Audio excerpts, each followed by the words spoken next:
สวัสดีทุกท่านนะครับแล้วก็ผมมีความยินดีอย่างยิ่งครับที่จะวันนี้ได้เรียกว่าพาเพื่อนละกันนะครับคุณแดนมอนตเกอรี่นี่เป็นเพื่อนที่ผมได้พบกับท่านเมื่อประมาณ6 ปีที่แล้วนะครับแล้วก็เพราะว่าท่านเนี่ยมีความเชี่ยวชาญในเรื่องของ Agile แล้วก็เรื่องของ OKR เยอะมากนะครับต้องเรียนว่า6 ปีที่แล้วเนี่ยท่านเป็นคนที่ทำให้ผมรู้จักคำว่า OKR ซึ่งตอนนั้นผมตกใจมากเพราะว่าผมทำงานด้านกลยุทธ์มาเนี่ยปีมกราเนี่ยจะครบ20 ปีนะฮะก็แทบจะรู้เรื่องกลยุทธ์เยอะมากแต่ไม่คุ้นคำว่า OKR จนได้เจอกันนะครับในการประชุม Association of Strategic Planning ซึ่งถือว่าเป็นการประชุมระดับโลกนะฮะของกลุ่มคนที่ทำงานกลยุทธ์ทั่วโลกจะเกิดขึ้นทุกครั้งปีละ1 ครั้งประมาณเดือนพฤษภาที่ประเทศสหรัฐอเมริกาปีนั้นเป็นปีแรกที่ผมไปครับแล้วก็คุณแดนมอนตโกรีเนี่ยก็พูดคำว่า OKR ขึ้นมาผมก็เริ่มสะดุดใจแล้วมันคืออะไรนะฮะเพราะเดิมเราจะคุ้นๆกับคำว่า KPI มากกว่าจริงไหมฮะนะถ้าพูด KPI เราจะคล่องแคล่วเลยนะฮะรู้สึกยังไงฮะเวลาพูดถึง KPI ตื่นเต้นโอ้โห looking forward to อะไรอย่างเงี้ยนะก็ OKR เนี่ยครับก็ไม่เป็นไรครับก็คุณแดนก็เป็นคนทำให้ผมรู้เรื่องนี้นะครับก็เลยทำความรู้จักกันเพราะผมเริ่มเห็นแนวคิดที่ว่าการทำงานในรูปแบบต่อไปเนี่ยจากนี้นะครับก็คงจะต้องมีความยืดหยุ่นสูงขึ้นนะครับมีความคล่องแคล่วนะครับจากสมัยก่อนที่ด้านของ strategy เนี่ยเราเน้นไปที่ exploitation นะครับคือทำสิ่งเดิมที่มีอยู่เนี่ยมันดีขึ้นหาโฟกัสให้เจอหา positioning ในตลาดเดิมๆที่เรารู้จักนะครับแต่อันนี้มันเป็นเทรนด์มา10 ปีแล้วว่าธุรกิจที่ประสบความสำเร็จในยุคต่อไปเนี่ยต้องเน้นเรื่องของ exploration มากขึ้นคือการสร้างสรรค์สิ่งใหม่ๆที่มันไม่เคยมีใครทำยังไม่มีกฎระเบียบใดๆทั้งสิ้นไม่มีใครรู้และไม่มีใครเข้าใจแต่จะทำอย่างไรให้ประสบความสำเร็จนะฮะซึ่งคุณแดนเนี่ยก็เล่าให้ผมฟังว่านี่แหละคือเครื่องมือเลย OKR เนี่ยคือเครื่องมือที่องค์กรชั้นนำในประเทศสหรัฐอเมริกาเขาใช้นะครับแล้วผมก็มีโอกาสได้ฟังเขาบรรยายที่อเมริกามา2-3 ครั้งก็พบว่าเขาเนี่ยฮะสามารถบรรยายได้แบบง่ายๆอันนี้ที่ผมชอบมากเลยนะเพราะผมคิดว่าเรื่อง OKR ก็ไม่ใช่เรื่องที่ง่ายทีเดียวนะฮะแต่ว่าเขาอธิบายได้ง่ายดีก็เลยบอกว่าว่างๆช่วงนี้สะดวกไหมมาประเทศไทยแล้วกันนะครับมาเล่าสู่กันฟังกันนิดหนึ่งนะครับแล้วก็เลยต่างแจ้งมาทางธนาคารกรุงศรีนะครับก็ได้รับการตอบรับอย่างดีครับว่ามีความสนใจอย่างยิ่งนะครับการประวัติท่านเล็กน้อยครับคุณแดนมอนตโกเมอรี่เนี่ยเดิมท่านเป็นท่านเริ่มต้นเนี่ยทำงานเป็นconsultant นะครับอยู่ที่บริษัท Accenture นะครับอยู่ช่วงระยะเวลาหนึ่งเลยนะครับจากนั้นครับก็คงเบื่องาน consultant ก็ออกไปทำงานธนาคารนะครับไปอยู่ IT department ของธนาคารแห่งหนึ่งในประเทศสหรัฐอเมริกานะครับก่อนที่จะกลับมาแล้วท้ายสุดก็คงพบว่า consulting ก็คงมีอะไรหอมหวนบางประการนะฮะกลับไปอยู่ที่ Ernst & Young นะครับแล้วหลังจากนั้นก็ไปทำงานอยู่ที่ Balance Scorecard Institute เป็นเวลานานมากนะครับซึ่งที่สถาบันนั้นเนี่ยท่านก็ได้ดูเรื่องของ Balance Scorecard แล้วก็ KPI ดังนั้นผมคิดว่าท่านเป็นบุคคลที่เหมาะสมมากเพราะว่าเข้าใจว่า Balance Scorecard KPI เป็นยังไงซึ่งองค์กรจำนวนมากในประเทศไทยเนี่ยเราใช้อยู่นะครับและถ้าเกิด OKR เนี่ยมันจะฟิตกันยังไงมันจะใช้ตรงไหนได้บ้างและเหมาะสมอย่างไรนะฮะน่าจะเป็นสิ่งที่ดีมากแล้วก็ในที่สุดนะครับท่านก็ได้เขียนหนังสือนะครับชื่อ Start Less Finish More นะครับตอนนี้ร้อนๆเลยนะครับเพิ่งขึ้นแผง Amazon เมื่อสัปดาห์ที่ผ่านมานี้เองนะครับสามารถดาวน์โหลดเป็น Kindle version ได้แล้วนะครับถ้าใครสนใจเรื่องนี้เพราะฉะนั้นตอนนี้คุณแดนก็เป็น Book Author ด้วยนอกจากนั้นเองนะครับคุณแดนก็ได้การยอมรับในวงการของนักกลยุทธ์ในระดับโลกด้วยนะครับโดยมี designation เป็น strategic management professional นะครับแล้วปีนี้นะครับคอนเฟรนซ์ของ ASP เนี่ยจัดที่เดนเวอร์นะครับก็คุณแดนก็เป็นโคแชร์ด้วยนะครับในยามว่างนะครับคุณแดนเล่นกอล์ฟนะฮะแล้วก็ปั่นจักรยานนะในขณะที่ภรรยาเล่นเทนนิสแล้วก็วิ่งอัลตร้ามาราธอนนะครับส่วนลูกสาวนั้นเรียนปริญญาเอกด้าน history นะครับก็อันนี้ก็เล็กๆน้อยๆเกี่ยวกับคุณแดนมอนตโกเมอรี่นะครับผมอยากขอเชิญชวนทุกท่านนะครับปรบมือดังๆให้กับคุณแดนมอนตโกเมอรี่ครับแขกพิเศษของเราที่จะมาเล่าสู่กันฟังเรื่อง OKR ครับขอเสียงปรบมือดังๆอีกครั้งหนึ่งครับ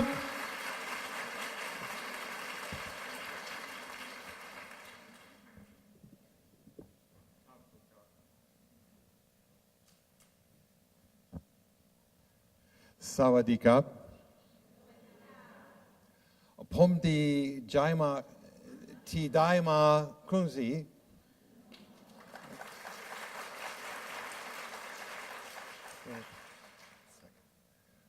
Move this here.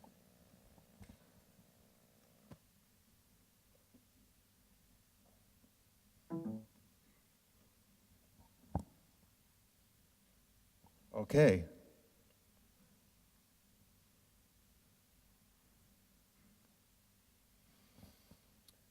I'm going to start with a story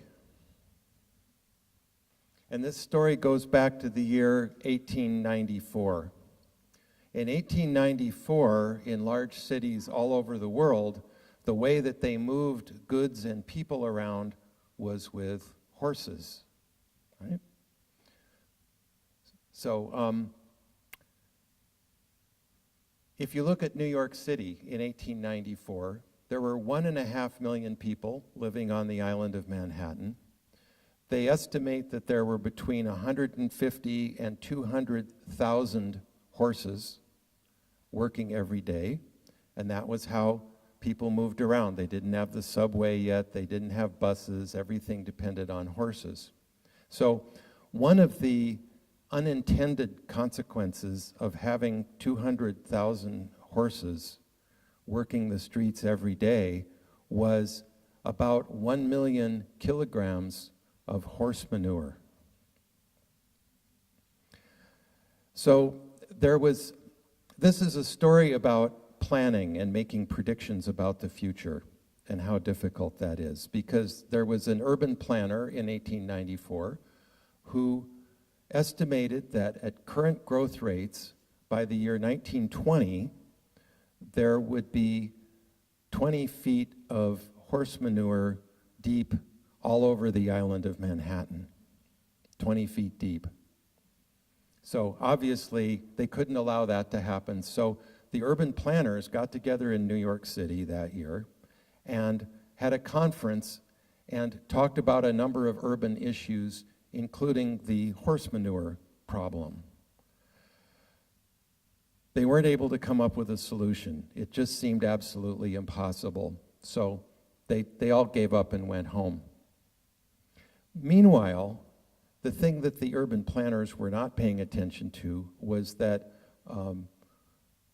800 kilometers to the west in Detroit, a young man named Henry Ford was working on something called a motor car in his garage. Nobody had ever heard of him. He was an engineer. He worked for Detroit Edison, a power company. And it was only 5 years later in 1899 that he actually attracted some investment. He went bankrupt. He reincorporated the Ford Motor Company in 1903, and in 1908, after several other failures, he came up with something called the Model T. The Model T was designed to be affordable even by the people that worked on the assembly lines. Up to that point, automobiles were a luxury. They sold 15 million of them by 1928. So in 1920, the streets of Manhattan were not 20 feet deep in horse manure. They were crowded with Model Ts by then. So the point is that the planners could not see far enough into the future to imagine what the solution to the problem would be. They were victims of their own expertise. They knew a whole lot about very little. So they had a lot of depth, but not a lot of width.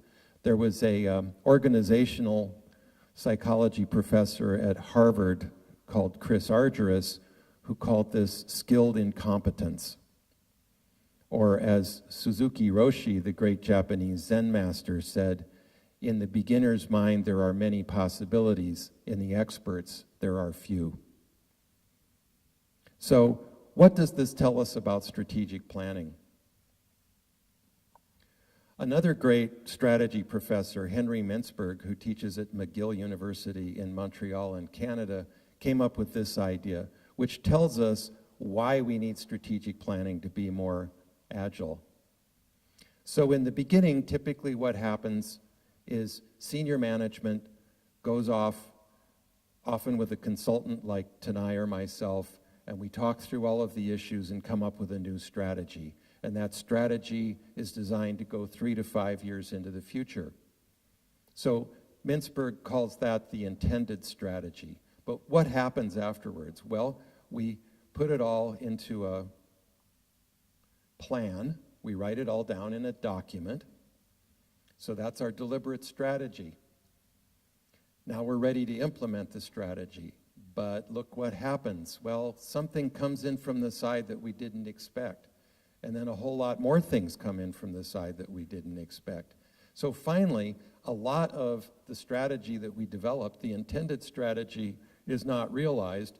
And the part that does get realized is smaller and fainter than what we saw before. So this is why we need to apply the idea of agility to strategic planning. So how many of you work with Agile or have studied Agile like in the IT world? Any of you? Software development, Agile software development? Okay, a few of you. Okay. So we're applying that idea to strategic planning.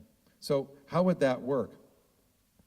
One of the things is, if you're going to do things in an Agile kind of way, there are 7 rules that I've come up with for talking about how to make decisions. And this doesn't just apply to software development, it applies to any area that you work in. So the first one is, don't overanalyze. Gather just enough data to decide. We have an expression called analysis paralysis, which is where we think so much, trying to get everything just right, that we can't make a decision because we're always hoping if we learn just a little bit more, we'll make the right decision. We're afraid of making the wrong decision. But usually, some small percentage of the information that you get is really enough. This problem, though, gets reinforced when you think we have to make a big strategic decision that's going to last for the next 5 years.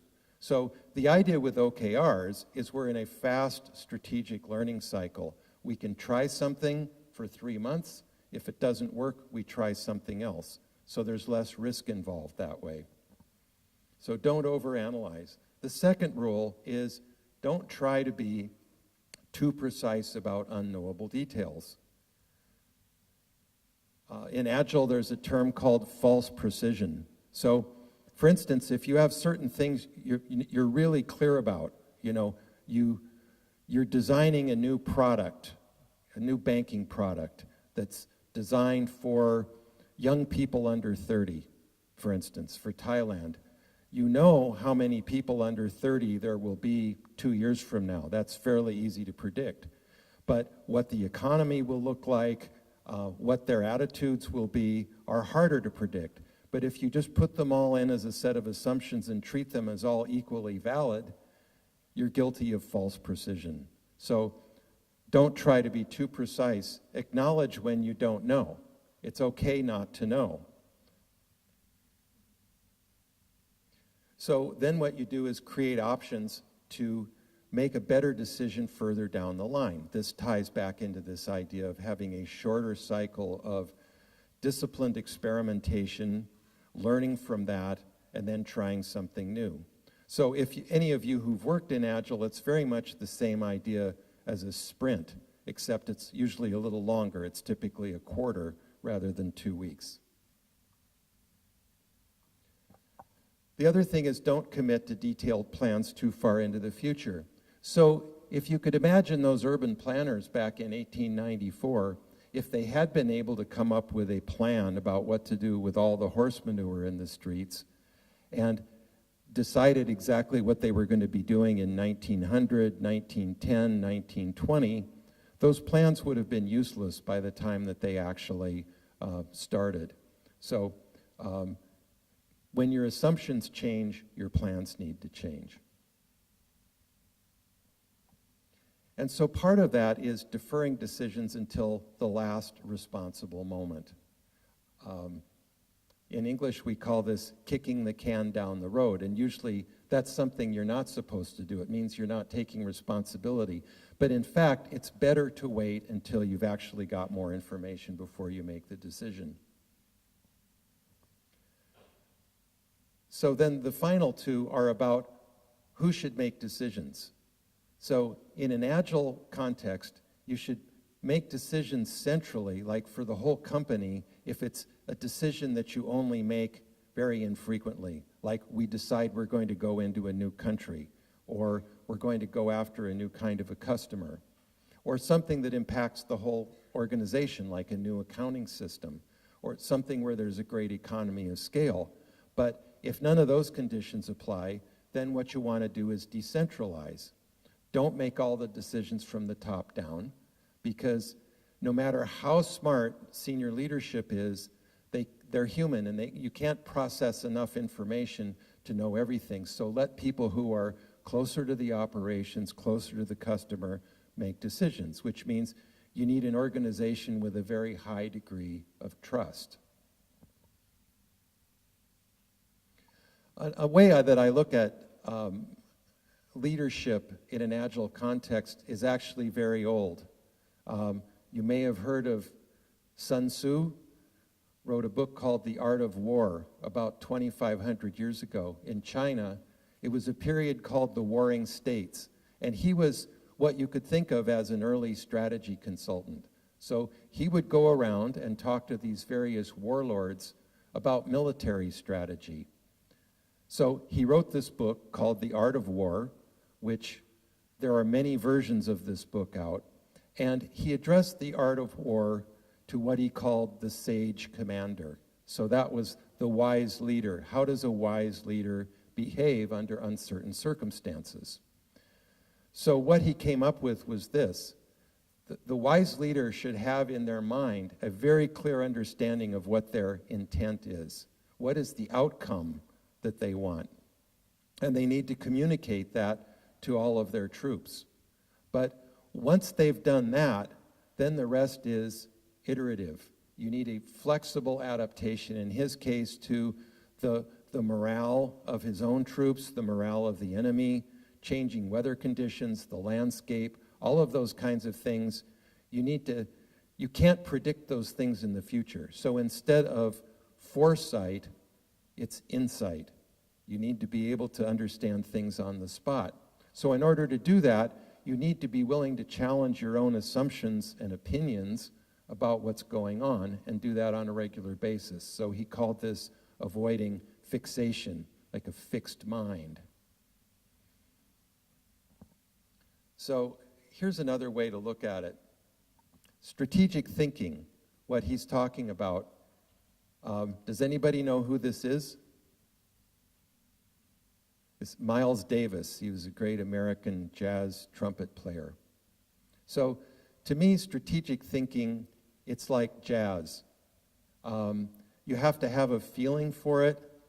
You have a basic chord structure and a basic melody, but then you jam, you improvise around that depending on who you're playing with a given night. You never play the song the exact same way twice. So you're always willing and open to new possibilities. So strategic planning, on the other hand, is more like this, like a marching band. So it lives in a document. You do strategic planning in order to provide predictability. You need to take those assumptions and make them very solid and document them and focus on execution. Now, I'm not saying that there's anything wrong with strategic planning. You really need both. But the problem with a lot of strategic planning is the strategic thinking gets lost. And what we call, a strategy, we have a financial strategy and an HR strategy and a marketing strategy.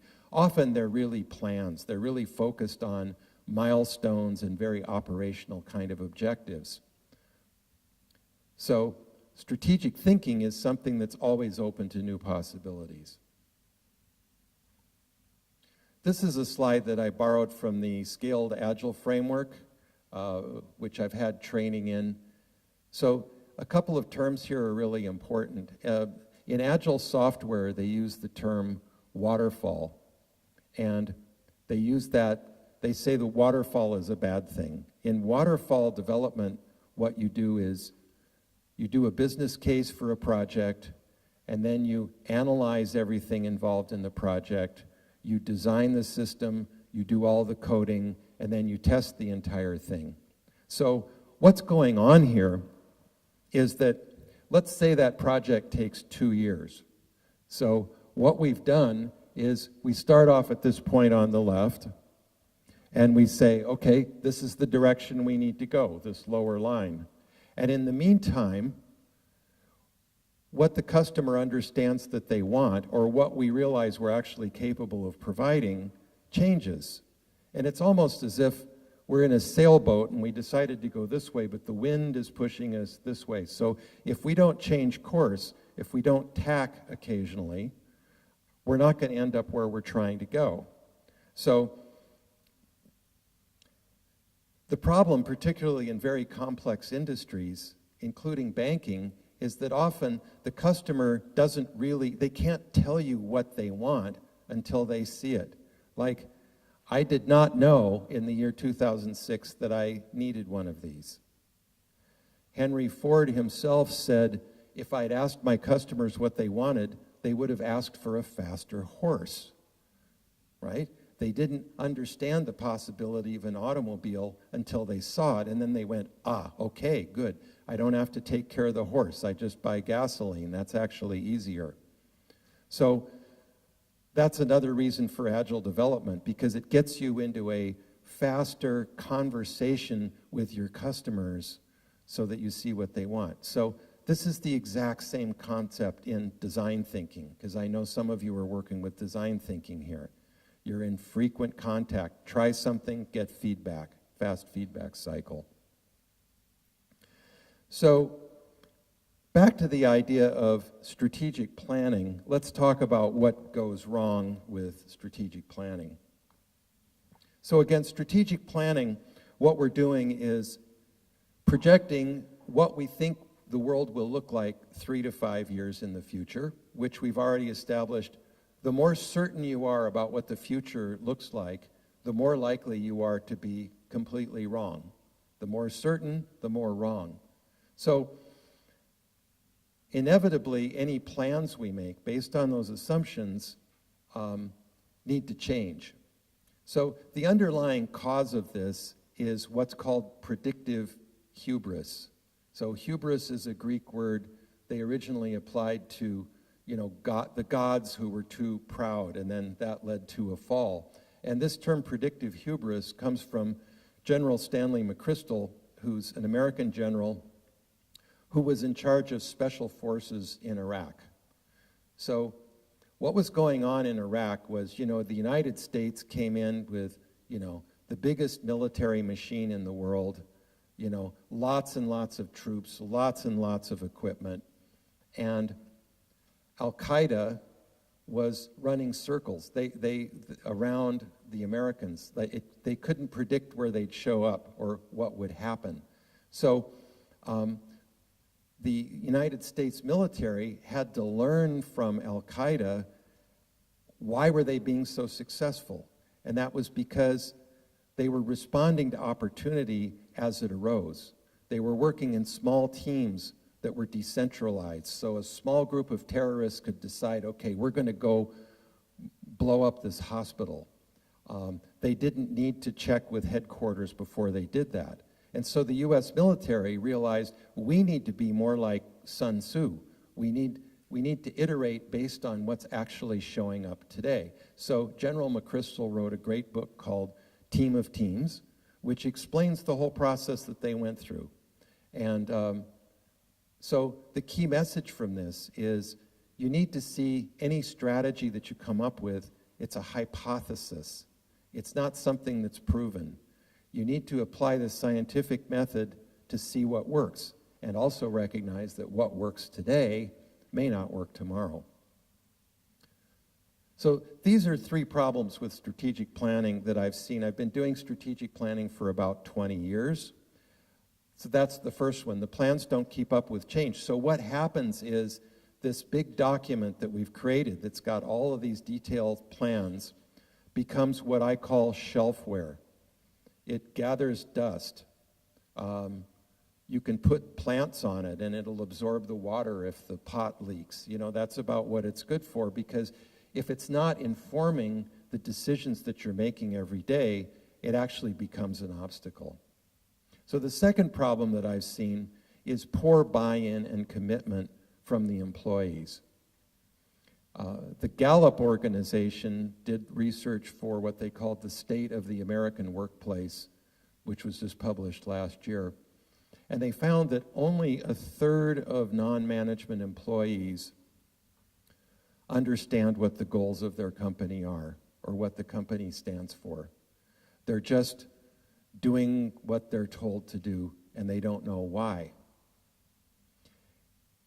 So often a lot of work goes into these strategic plans, but as soon as you get outside the executive suite, the understanding of the plan decays rapidly the further away that you get.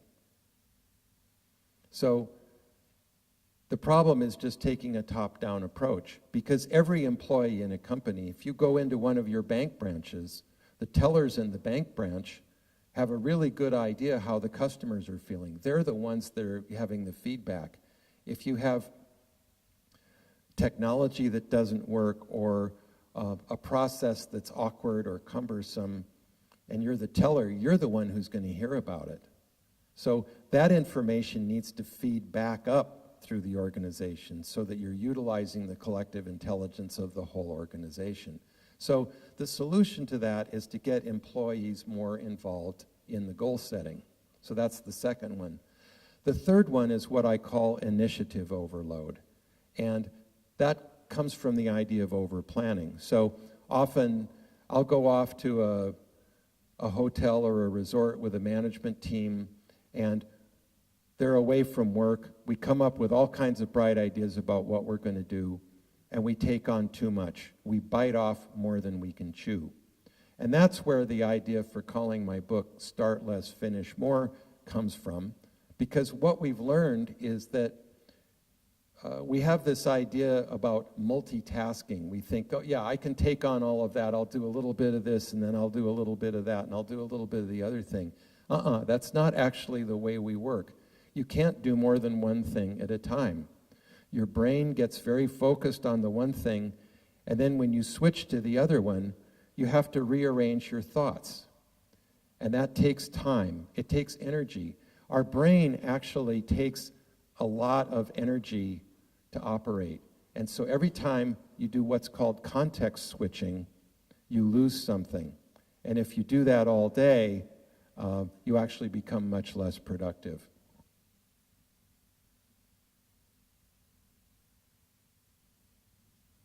So the answer to these problems with strategic planning is what we call strategic agility. So if you've studied agile software development, often that's very important and it works very well, but it's operational. It's focused on one area. It's focused on doing something that you already know you need to do and doing it better. Strategic agility is a more comprehensive, holistic way of looking at things. It's sensing and responding to new opportunities that arise and always keeping your focus on generating new value for the customers. So companies that keep doing that over time are the ones that succeed. So one American company I like to talk about is Sears Roebuck. So Sears Roebuck started up about the same time as the horse manure problem that we were talking about. And they were really the Amazon of their day. They invented something called the mail order catalog. So at that time, most of the population of the United States lived in small towns or farms. They were far away from stores. And what the Sears catalog that showed up in their mail, it was everything from tools to, you could buy a kit to build an entire house or a barn. You could buy all kinds of things from them, and they would mail it to you. They'd put it on the railroad train, and it would come out to you out somewhere on your farm. So that was a revolutionary idea. It changed American life. Later on, when people moved to cities, they built stores where the concentration of people was. When people moved to the suburbs after World War II, they built stores in suburban shopping malls that you could drive to and park outside.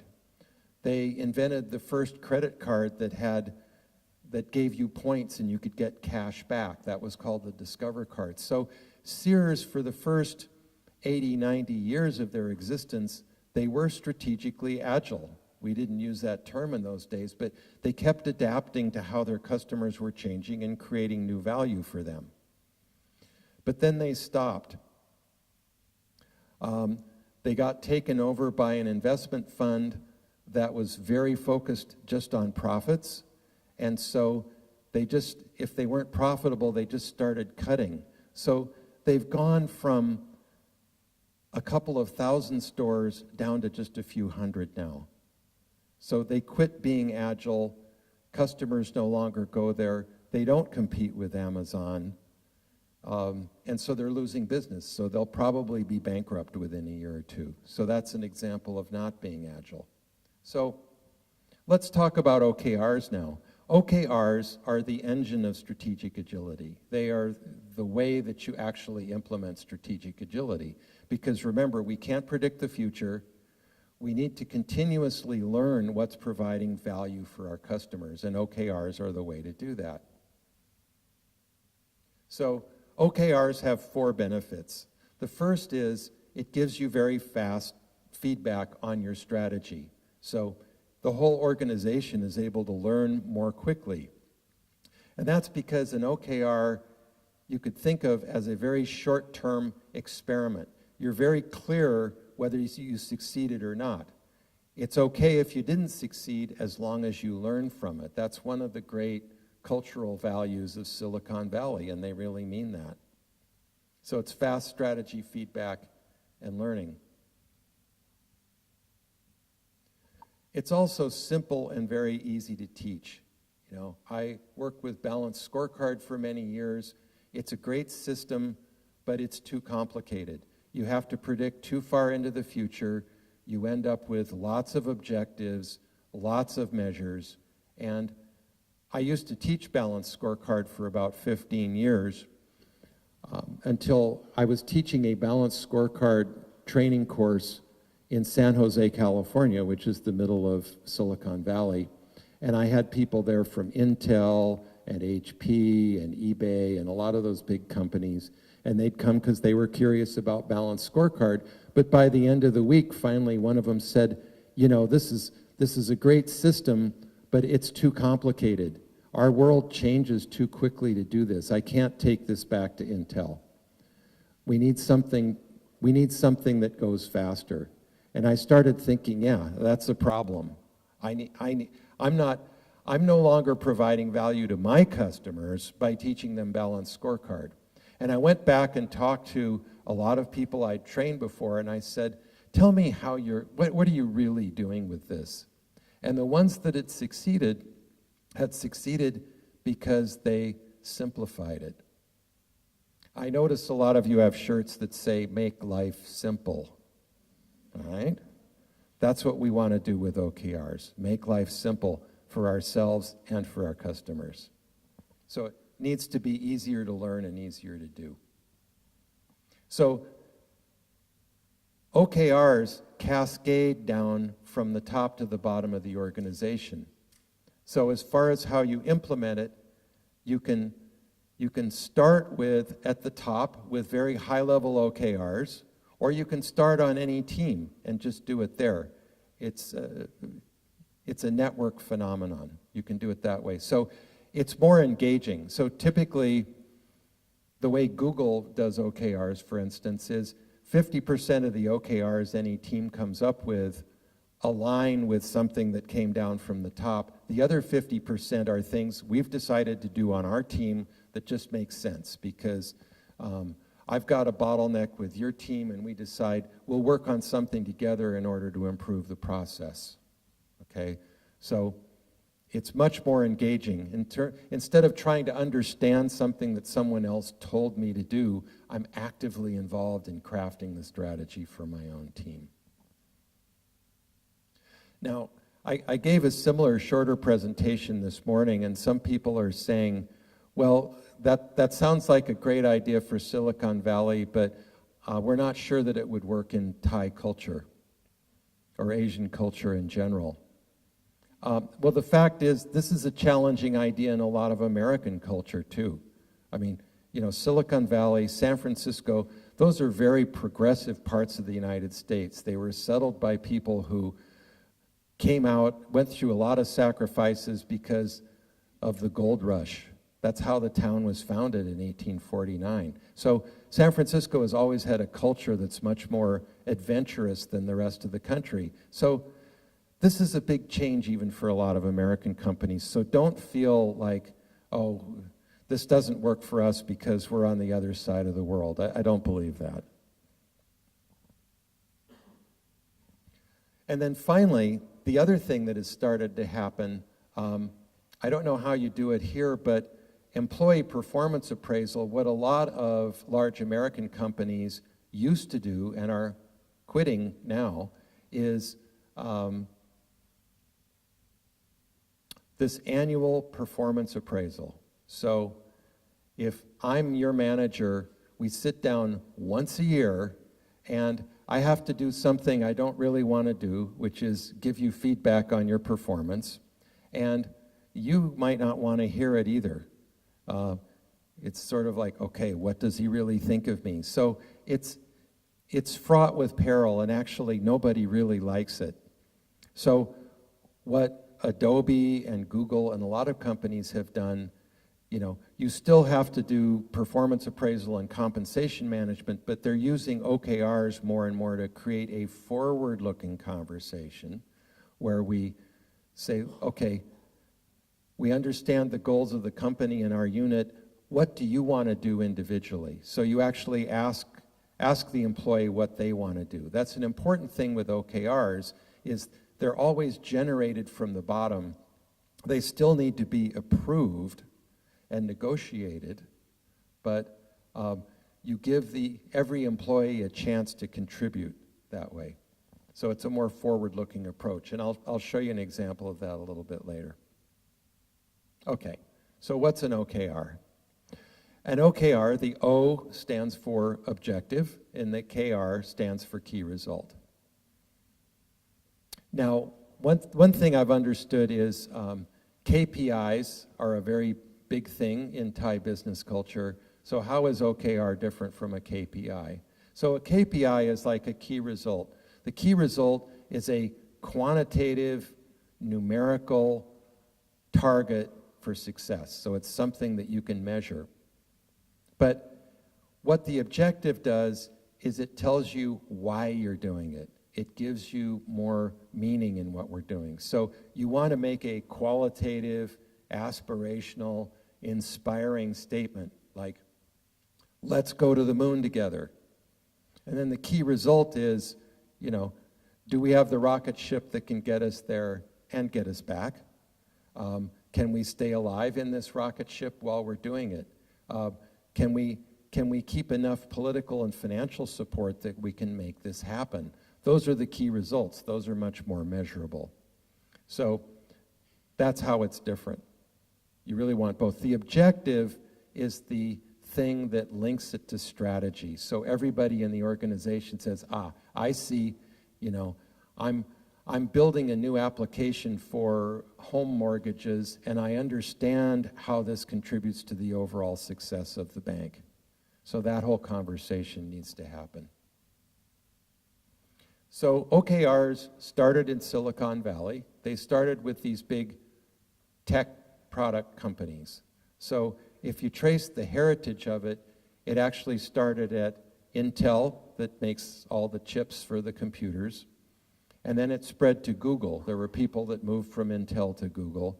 And then you see other companies like LinkedIn, Adobe, Intuit, all using it. But then what's happened in the last probably 5 years or so, there was someone from Google named Rick Clow who made a video. So Google invests in a lot of startups, as I know you do, and he gave an 82-minute talk that was videoed, and that went up on YouTube, and the last time I checked, over 500,000 people had listened to an 82-minute video of this guy just standing there talking, 82 minutes long. 500,000 people have watched this. So this is very unusual that a new business idea gets spread by that. And so unlike a lot of other things that kind of start with an academic or a consulting firm. This actually just came right out of Google, and people picked up on it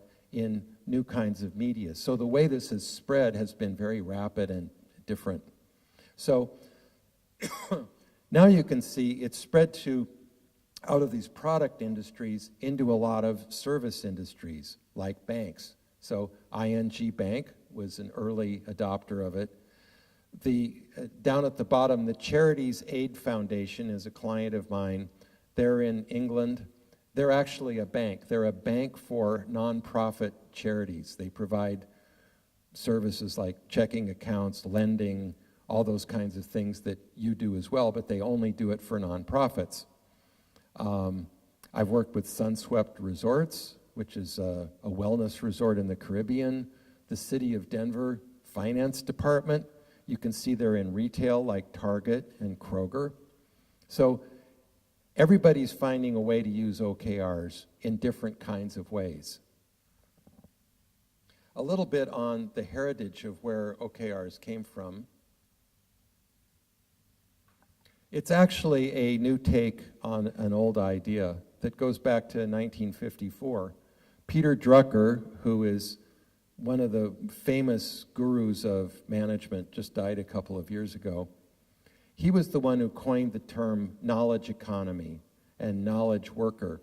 And he recognized that knowledge workers need to be managed differently than, say, a factory worker, where you just say, okay, the car comes down the line, you put this part on, you tighten these 4 screws, and then it goes down. You don't need to know why, you don't need to know who's going to buy it, what value they get, just do your job. But a knowledge worker is working much more independently and making more decisions. So you're all knowledge workers. So Peter Drucker's idea was management by objectives. So if you're my boss, you tell me what you're trying to achieve, and then I go off and say, okay, here are the things that I can do to contribute to that. I present that to you, we have a discussion about it, we negotiate back and forth, and then we agree on it. But management by objectives was only used by managers, not the rank and file employees, and it was an annual kind of a process. So it didn't move very fast. And in 1954, that was fast enough. And then fast forward to the early 1990s was this idea of balanced scorecard. So balanced scorecard contributed some really valuable ideas to this. One was understanding that not all results are financial results.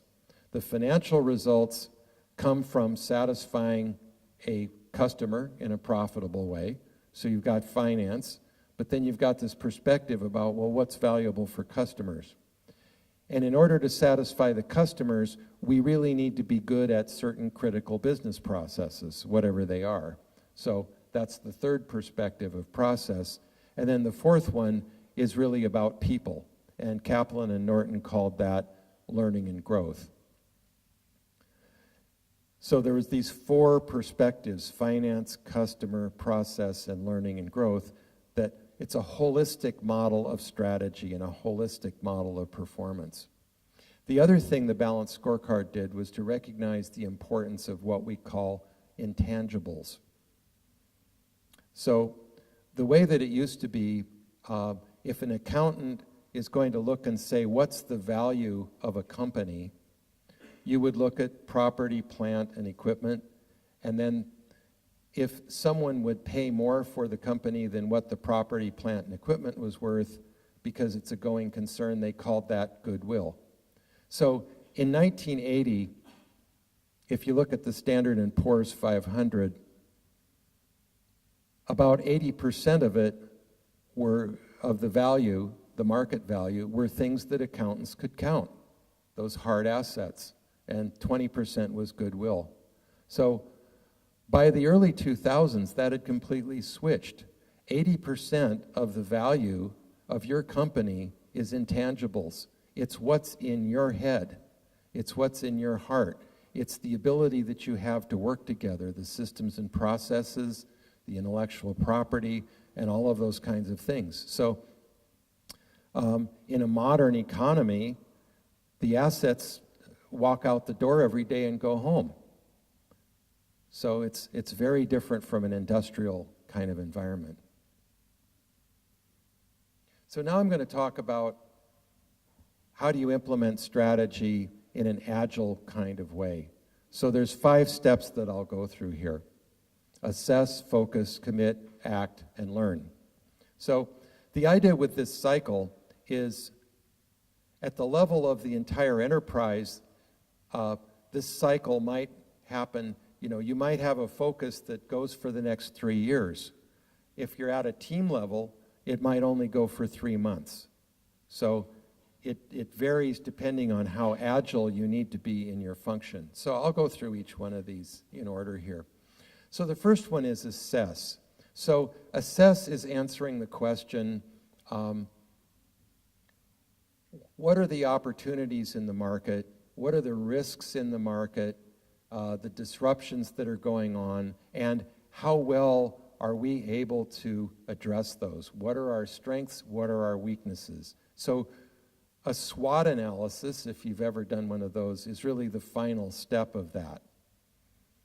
So I'm going to go through some of the processes we use there. We teach this in a much more detail. We have a full 2-day workshop we're running tomorrow and the next day, and then I think Agility Plus will be offering that again in the next month or 2. So the first thing that we need to do is understand who our stakeholders are. Now, the way I use the term stakeholder, it's anybody who has an impact on our company and who we have a big impact on. So some stakeholders are going to be more critical than others. So typically the most important ones are the customers, the owners or the shareholders, the employees, and then sometimes you have very significant business partners. You have regulators in an industry like the financial industry. So those are all important stakeholders. So the first step is let's identify who all of those groups are. The second thing that we do is look at, well, what are the trends in the environment and how do they affect these stakeholders? So the framework we use for that is called STEEP, S-T-E-E-P, which stands for social, technological, environmental, economic, and political. So what these mean is social would be demographics, what's changing. We have more young people with more disposable income, therefore they might want a different kind of product. That would be an example. That's a combination of a social factor, how many people are there in a different age group, the demographic, and economic, how much disposable income do they have. Technological would be things like, if you're in the IT industry, for instance, there are constantly new software, new hardware, new networks that make things possible that weren't possible before. So how are those impacting what your competition is doing and what you're able to do? So that's technological. So economic would be things like interest rates. Are people able to borrow, or has it become more difficult? Currency exchange rates with other countries would affect you a lot, those kinds of things. Recession, unemployment.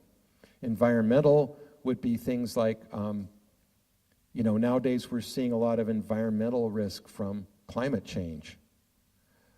So how does that affect your risk tolerance in your lending portfolio? And then finally, political. So that's your legal, your regulatory kind of environment as, expressed through your governmental system. So what I like to have people do is go through and look at each one of those categories, the STEEP categories. But remember, one of the things I said in the beginning about agile decision making is don't try to pretend you know what you can't know right now. So an agile thinker embraces uncertainty. And I think there's a sign outside that says something like that. You see change and uncertainty that goes with it. It's an opportunity. It's not a threat. But the way that you embrace it is recognizing here's what we know, here's what we don't know. And then you can use OKRs as a way, one of many things you can do with OKRs is to run short-term experiments that help you learn more about what you wish you knew more about. So we go through a worksheet like this and say, well, what do we know? What don't we know? What do we wish we knew more about? And what impact is that having on our stakeholders? How is it affecting prospective customers that, internet banking became possible at a certain point? So how does that affect the new products that we roll out, for example?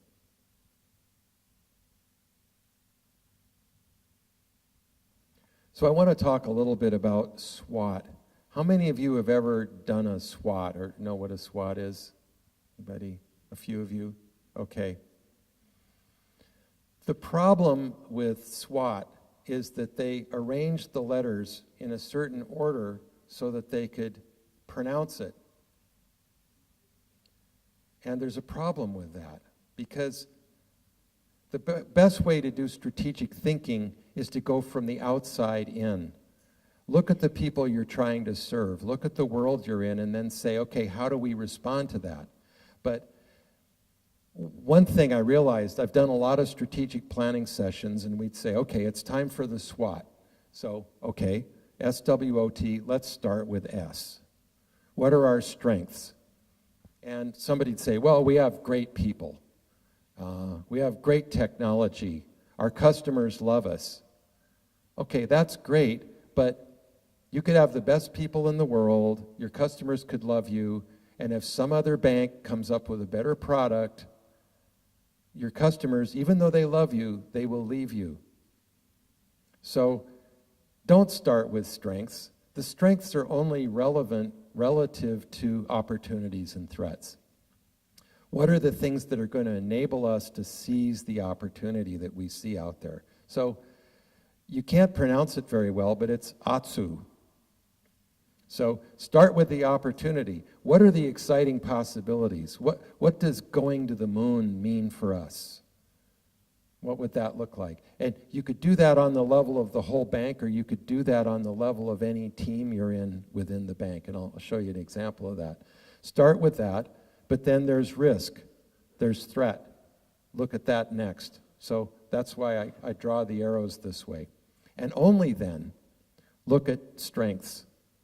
What are the things we have that are positive factors for us that allow us to seize the opportunity and mitigate the threat? And then the weaknesses, well, what are the challenges that we need to overcome? It might tell us, well, we see 3 big opportunities, but we've got weaknesses that mean that one of them would be very difficult, so let's focus on the other 2. So replace SWOT with Atsu, even if you can't pronounce it. Okay, so that was assess. That's the first step. So we've got a picture of what's going on in our marketplace. Then what do we do? Well, now we need to start creating a high-level strategy. We need to make clear choices about what we're going to do and not do, and then identify what our strategy is going forward. So I love this quote from Michael Porter. He's another Harvard strategy professor, very famous. And he said, the essence of strategy is choosing what not to do. So that's part of start less, finish more. Don't try to do everything. Don't try to be all things to all people. You can be something very valuable for some people who are very profitable for you as customers. That's what you need to focus on. So in the Agile world, they have something called a minimum viable product. And the idea with that is, if I'm developing a new piece of software, rather than imagining 50 things that it could do and then building all 50 things and testing the whole, coding the whole thing, testing the thing, and then trying to sell it, I might discover that 80% of the people are only using 20% of the features. So I just wasted a lot of time. So a minimum viable product is what takes the least amount of investment so that we provide the maximum value and learn the most about what our customers value. So I've applied the same idea to strategy. What's the minimum amount that we need to say in order to keep the whole organization pointed in the same direction? Because we can't just all be agile and just sense and respond to any change that we want to. We need to be aligned. That's why we have the way that a big corporation delivers value is to have a very high degree of alignment. Otherwise, it becomes too big for its own good. So if you can combine, there was a book about by Lou Gerstner, who took over IBM, and it was something about training an elephant to dance. You know, having that combination of the solidity, the stability of the elephant, but the nimbleness to dance. So, in my view, a minimum viable strategy, you could set that for the next 3 years, but it should only include a few things. It should be the purpose or the mission, depending on, I use the terms interchangeably, you know, which says, why are you here? Who do you serve? You know, what business are you in? So the mission statement, I haven't looked at the mission statement, I should have, for your bank, but ideally it would say, these are the kind of services we provide to these kinds of customers in this kind of a way. And then values, the values are like the guardrails that say what we will and we won't do. They define your design principles, your ethical principles, and things like that. So purpose and values are very difficult things to measure. There are some organizations that actually do that, but when you get down to the vision and key strategies, that's where you start actually employing the OKRs. So the vision is typically a shorter term statement of direction. It should have a time frame on it. So, for instance, President Kennedy of the United States in 1961 said, we will send a man to the moon and return him home safely by the end of the decade. So that was a great vision. It's like, you might have heard of a SMART goal. It's the same thing. We know whether we succeeded or not. We're being very specific. We're not saying something vague and meaningless that just sounds nice. We're actually committing ourselves to a very specific outcome. And that's supported by several key strategies. So the strategies get down to the level of saying how you'll be competitive. You know, what will we do that separates us from the competition? And those can also be framed as OKRs. But they are OKRs that might last from 1 to 3 years.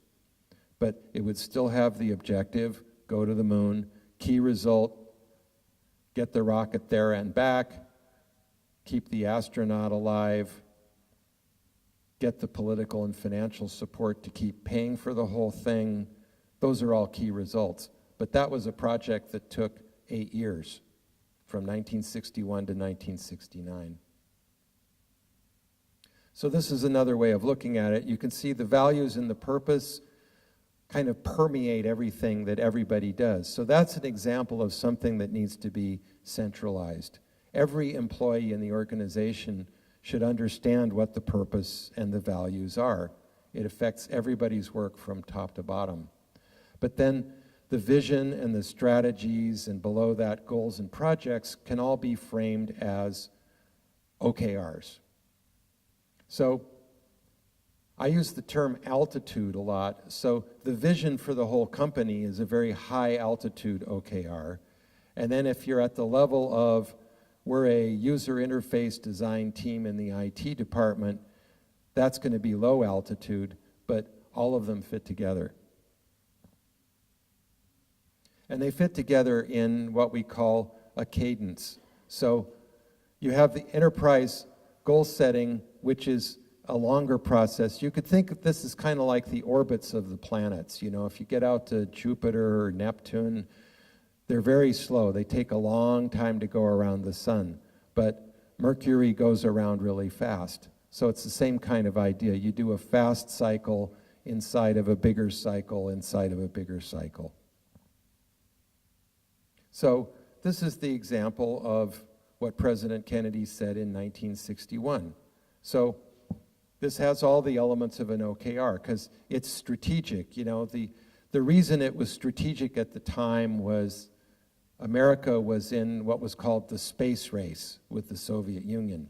And America felt that it was falling behind because the Russians sent up a satellite first. They sent a dog into space. Like, they were actually ahead of the United States. And Kennedy's election was actually one of the closest elections we'd ever had. There were only a couple of 100,000 votes. And so in the beginning, everybody looks at him as a great hero now, but he was very unpopular among many people. So he was looking for something that would unify the country. So from a political perspective, this was a very strategic thing to do because it would get everybody inspired because, okay, we'll all be together and we'll be ahead of the Russians. And going to the moon, what could be more inspiring? People had dreamed of that for centuries. But at the same time, that's the objective side. The key result, it's measurable. We know whether we succeeded or not, and there's a clear time frame. We're going to do it by the end of the decade. And by July 1969, it actually happened. So this is just an example of how you break the vision down into more specific kinds of strategies. So you could have a whole set of OKRs for the rocket science that get us to the moon and back, a whole set of OKRs for the teams that are working on life support for the astronauts, like what are they going to eat, how do they stay clean, how do we control germs, all of that. Project management, how do we stay on track, maintaining public support. All of those are areas that they're key results to the vision, but then each one of those then becomes an objective for a team down below that. So that's focus. Again, the key idea there is it's a minimum, the minimum strategy. The strategy should fit on one piece of paper.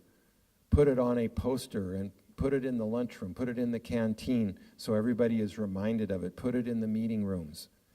It shouldn't be more complicated than that. Make life simple, right? Okay, so the third stage is what I call commit. So you see what's happening. This guy is committed, right? He's jumped. So committing is when you take those long-term high-level OKRs and you translate them into a quarterly OKR. So it's a short iteration, and everybody does this from the chief executive all the way down the organization. So typically the default is that we're going to do this quarterly. These are based on business outcomes, not milestones, not completing projects. That's a to-do list. That comes later. That has to happen. But you're focused on a business outcome, something that's going to make a difference for a customer, whether it's an internal customer or an external customer. It's going to save money. It's going to raise new revenue, something like that that's a business outcome. So come back to this idea about balanced scorecard. I think one idea that we've kept from balanced scorecard that's really valuable is the idea you need a balanced view of business outcomes. So again, you're not measuring projects, you're measuring business outcomes, and they're in these four areas. Learning and growth sets the foundation. You know, do we have the right people with the right skills? Are they working together well? You can have a lot of brilliant people and they could be a terrible team. You can have a really good team that's not necessarily the most individually brilliant people. Sometimes people like that are actually hard to work with. So it's teamwork. So that's learning and growth. It's the culture, the systems, and all of that. Then that goes into process. What do we need to be good at? So you might say, well, we need to get better at, if we're going to introduce a new banking product, how long does it take us from the time that we conceive of it and the time that we're actually selling it and getting revenue from it? You know, concept to cash. So that's an example of a process that you could say, right now it's this big, we want to get it down to this big. You could have a stretch goal. We don't know how we're going to do that yet, but we're going to keep trying things that will reduce pieces of that. And then customer stakeholder, so how does that have an impact on the customer? And then finance, how does that impact the bottom line? So often what I do is at the enterprise level or at a high level of a division or a product line, let's say we were in auto loans, we might define OKRs based on these for the whole group and then let teams pick things that contribute to that. You don't have to do all of them at once. You start less and finish more. So here's an example. So Bodie Beach is a case study that we use. It's a wellness resort. It's a hospitality industry example. And you can see key results, which are business outcomes in each of these perspectives. They include a balance of tangible and intangible outcomes. So if you look at people, so Gallup, the Gallup organization, which I mentioned earlier, they have a survey they call the Q12. So there are 12 questions that matter. You do that, okay? It's great because they can tell you how the results of that influence employee engagement and productivity and lots of things. They've got great data. So, but those are things that the employees report subjectively, and yet because, statistically you can actually turn that into a number. So that's an example of how you take an intangible and you can still use that as a key result because you're measuring how people feel, not just what they do. Staff retention rate is a more quantitative thing. You can measure that very precisely. So again, this is a wellness resort, so the Gallup Q12 results, they have a big impact. It's a customer-facing business, so the attitude of the staff really affects how the guest feels. So moving up, we've got, in process, typically those are more tangible measures. You're looking at things like productivity and efficiency and metrics like that. How long is concept to cash? What's our labor productivity? In this case, occupancy is measuring how many of our available rooms have paying guests in them. Customers, again, here we have customer behavior. Their thinking and their emotion always precedes their action. So you can measure sales, but let's look at the things that impact sales.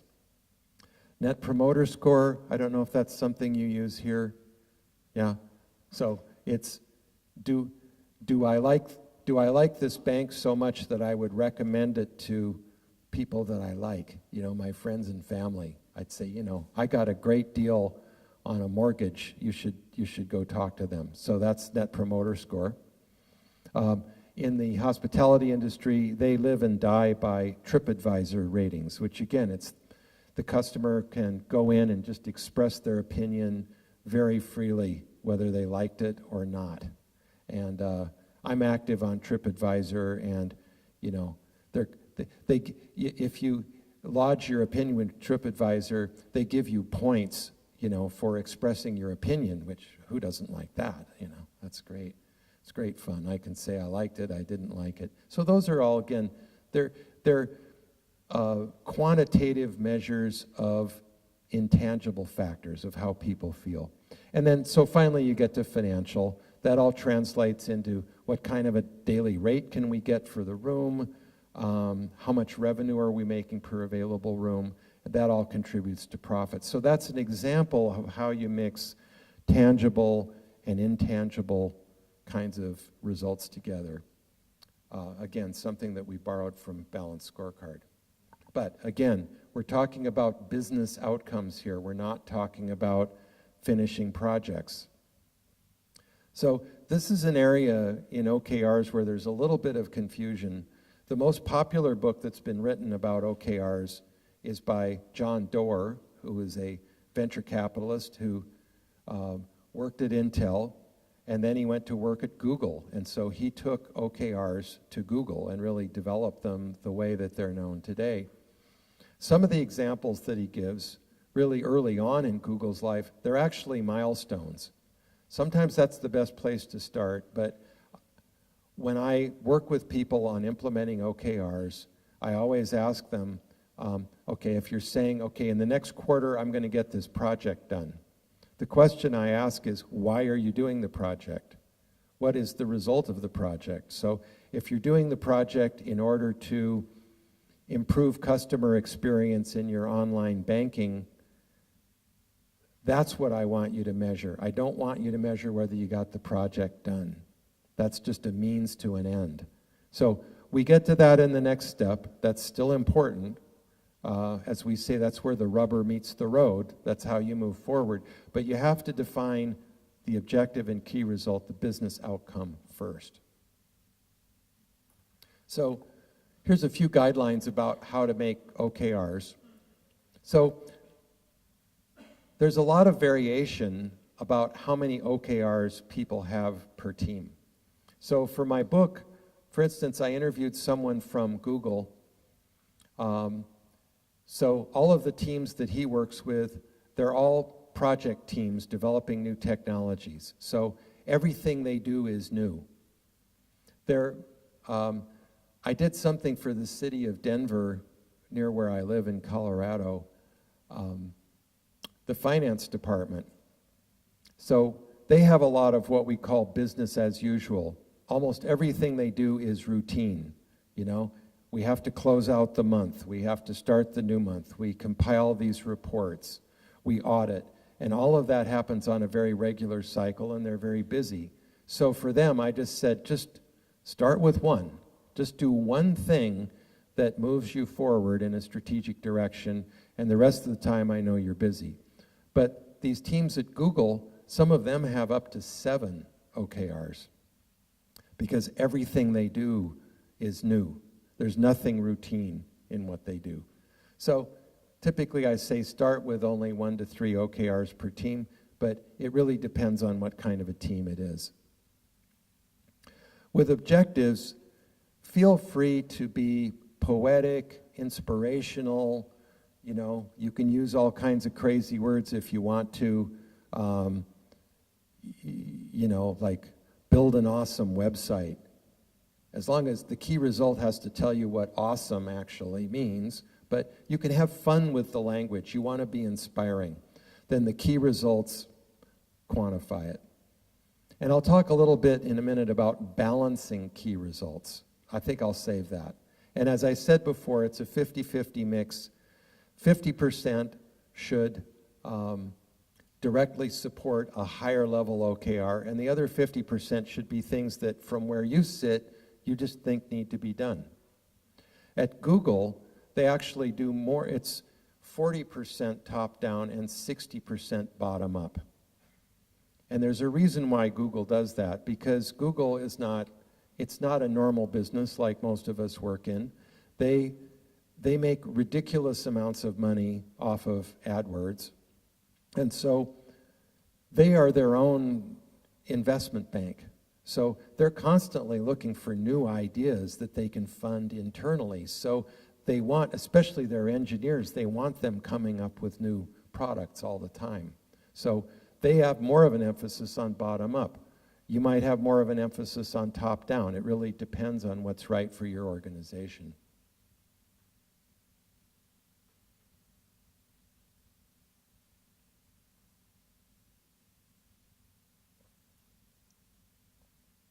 So in doing my research for the book and looking at what my clients have come up with, I developed what I call an OKR maturity model. So there's really 3 different kinds of OKRs. And I don't mean to say that level 3 is better than level 1. It's what's most appropriate for you. So the one on the left is like what we did at the City of Denver Finance Department. So at Google, they call it a roof shot. You're not trying to go all the way to the moon, you're just trying to get up to the ceiling, and you know exactly how high the ceiling is. So these are ones where The value is very predictable. You know, like you already know that providing accurate, up-to-date information online as quickly as possible for a customer is what they want. There's probably no argument about that. How you actually do that technically is something you might be improving here. The difference between that and a moonshot, in the case of a moonshot, you often don't know what the customer wants. They might think they want a faster horse, but you might discover that a motor car is what they really want.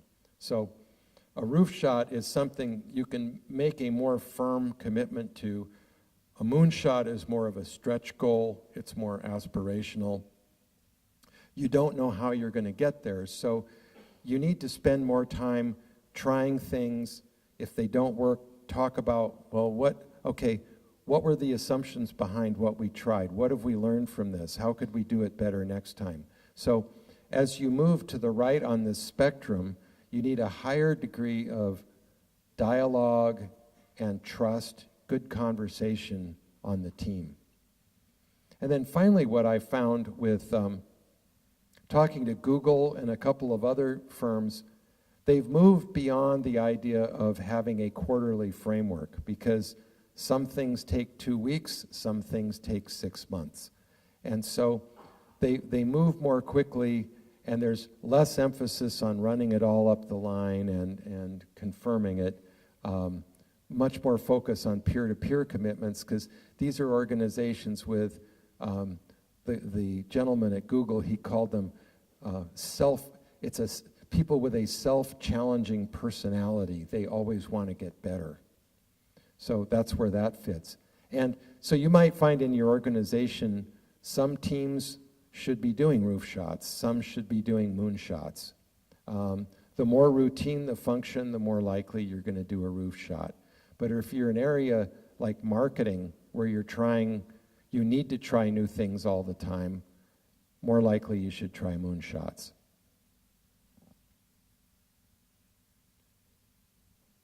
So some organizations use a numerical way to score the OKR.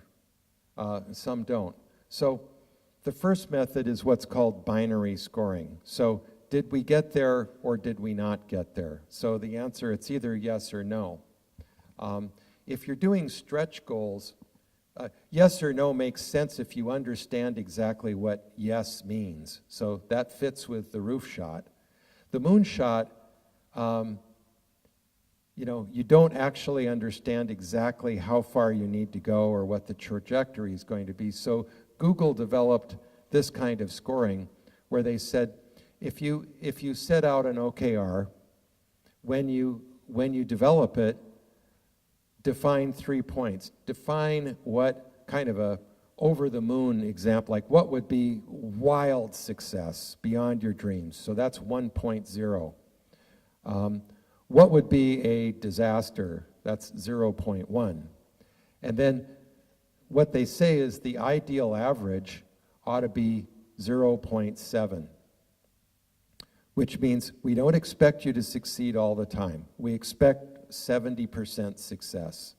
And you could set that at 50% or 40%, excuse me, wherever you want to. So, because the problem is if you're achieving 1.0 all the time, you're probably setting goals that are too easy. And if you're always at 0.1, it's probably too hard. So what I noticed for a long time when I was doing balanced scorecard consulting is we would use a traffic light indicator on the reports. So, if you were at the top of the ladder, that's green, the bottom is red, and in between is yellow. But the problem is, then you get people say, well, we want everything to be green so we don't look bad. So we'll just set the targets so that we're always green. So there's no growth doing it that way. There's no challenge. It's too easy. But this is where the leadership and the culture is really important, because if that's what it's expected, that's what everybody's going to do. So there's a huge cultural factor in this. It has to be okay to try something and not succeed, as long as you're learning from it. So that's something that I think it's hard for everybody to learn. But again, we've seen a lot of these companies that have been very successful do a good job of this. So here's an example.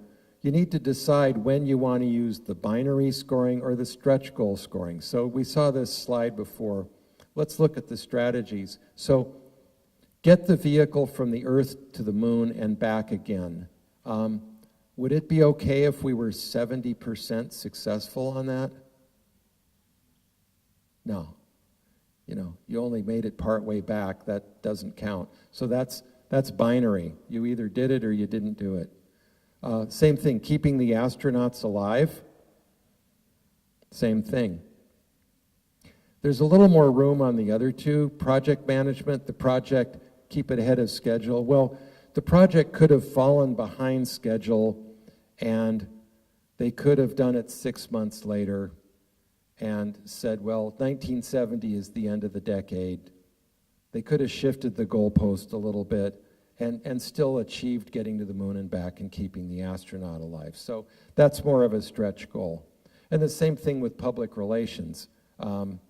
If you look at public support, well, if 75% of the taxpayers keep thinking it's a good idea, it would be better if it was 90%, but 75 is probably enough. Particularly in the United States, we're so 50-50 about everything that 75% is an overwhelming majority in our society. So both of those ones at the bottom are better as stretch goals. So key results, I'm going to talk a little bit about what makes a good key result.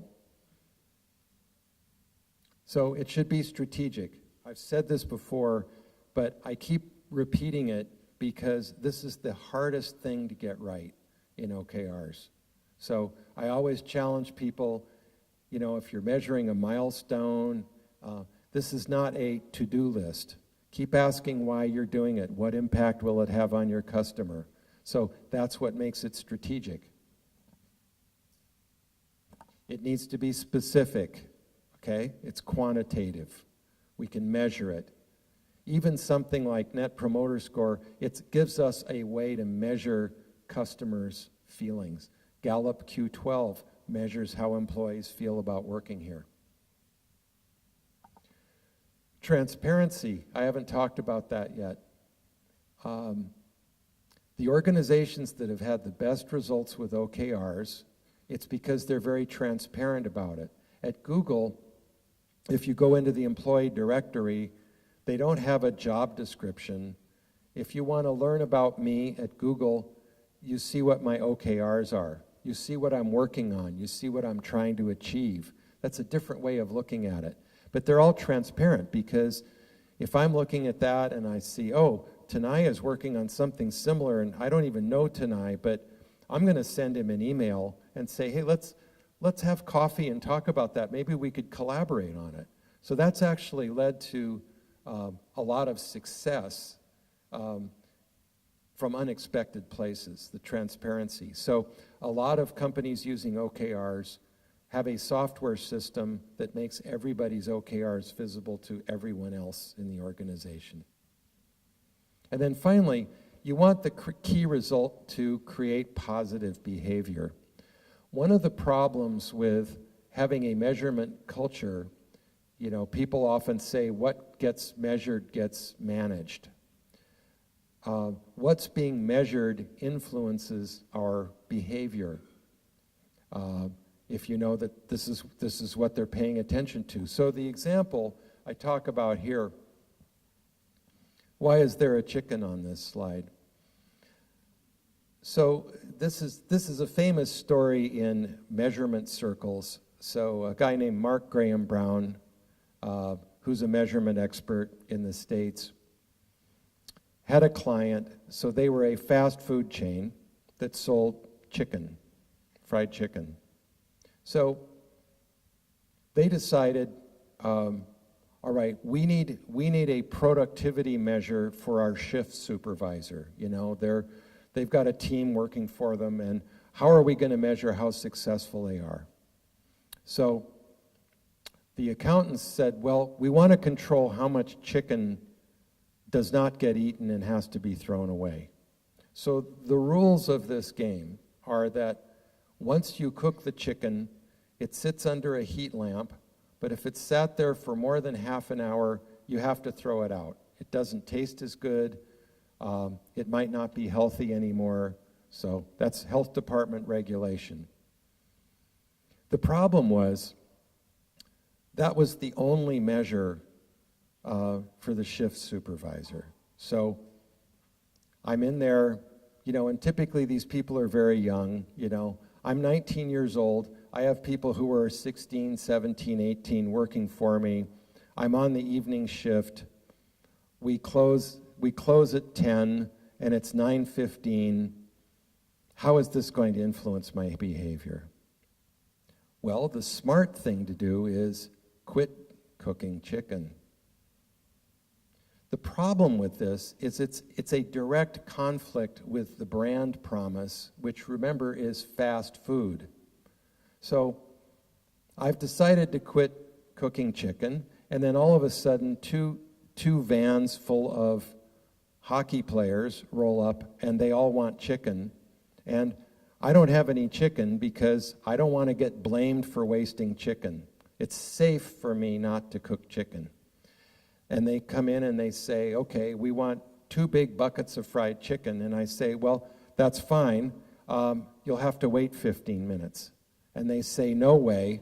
We're hungry. We're going to go across the street and get hamburgers.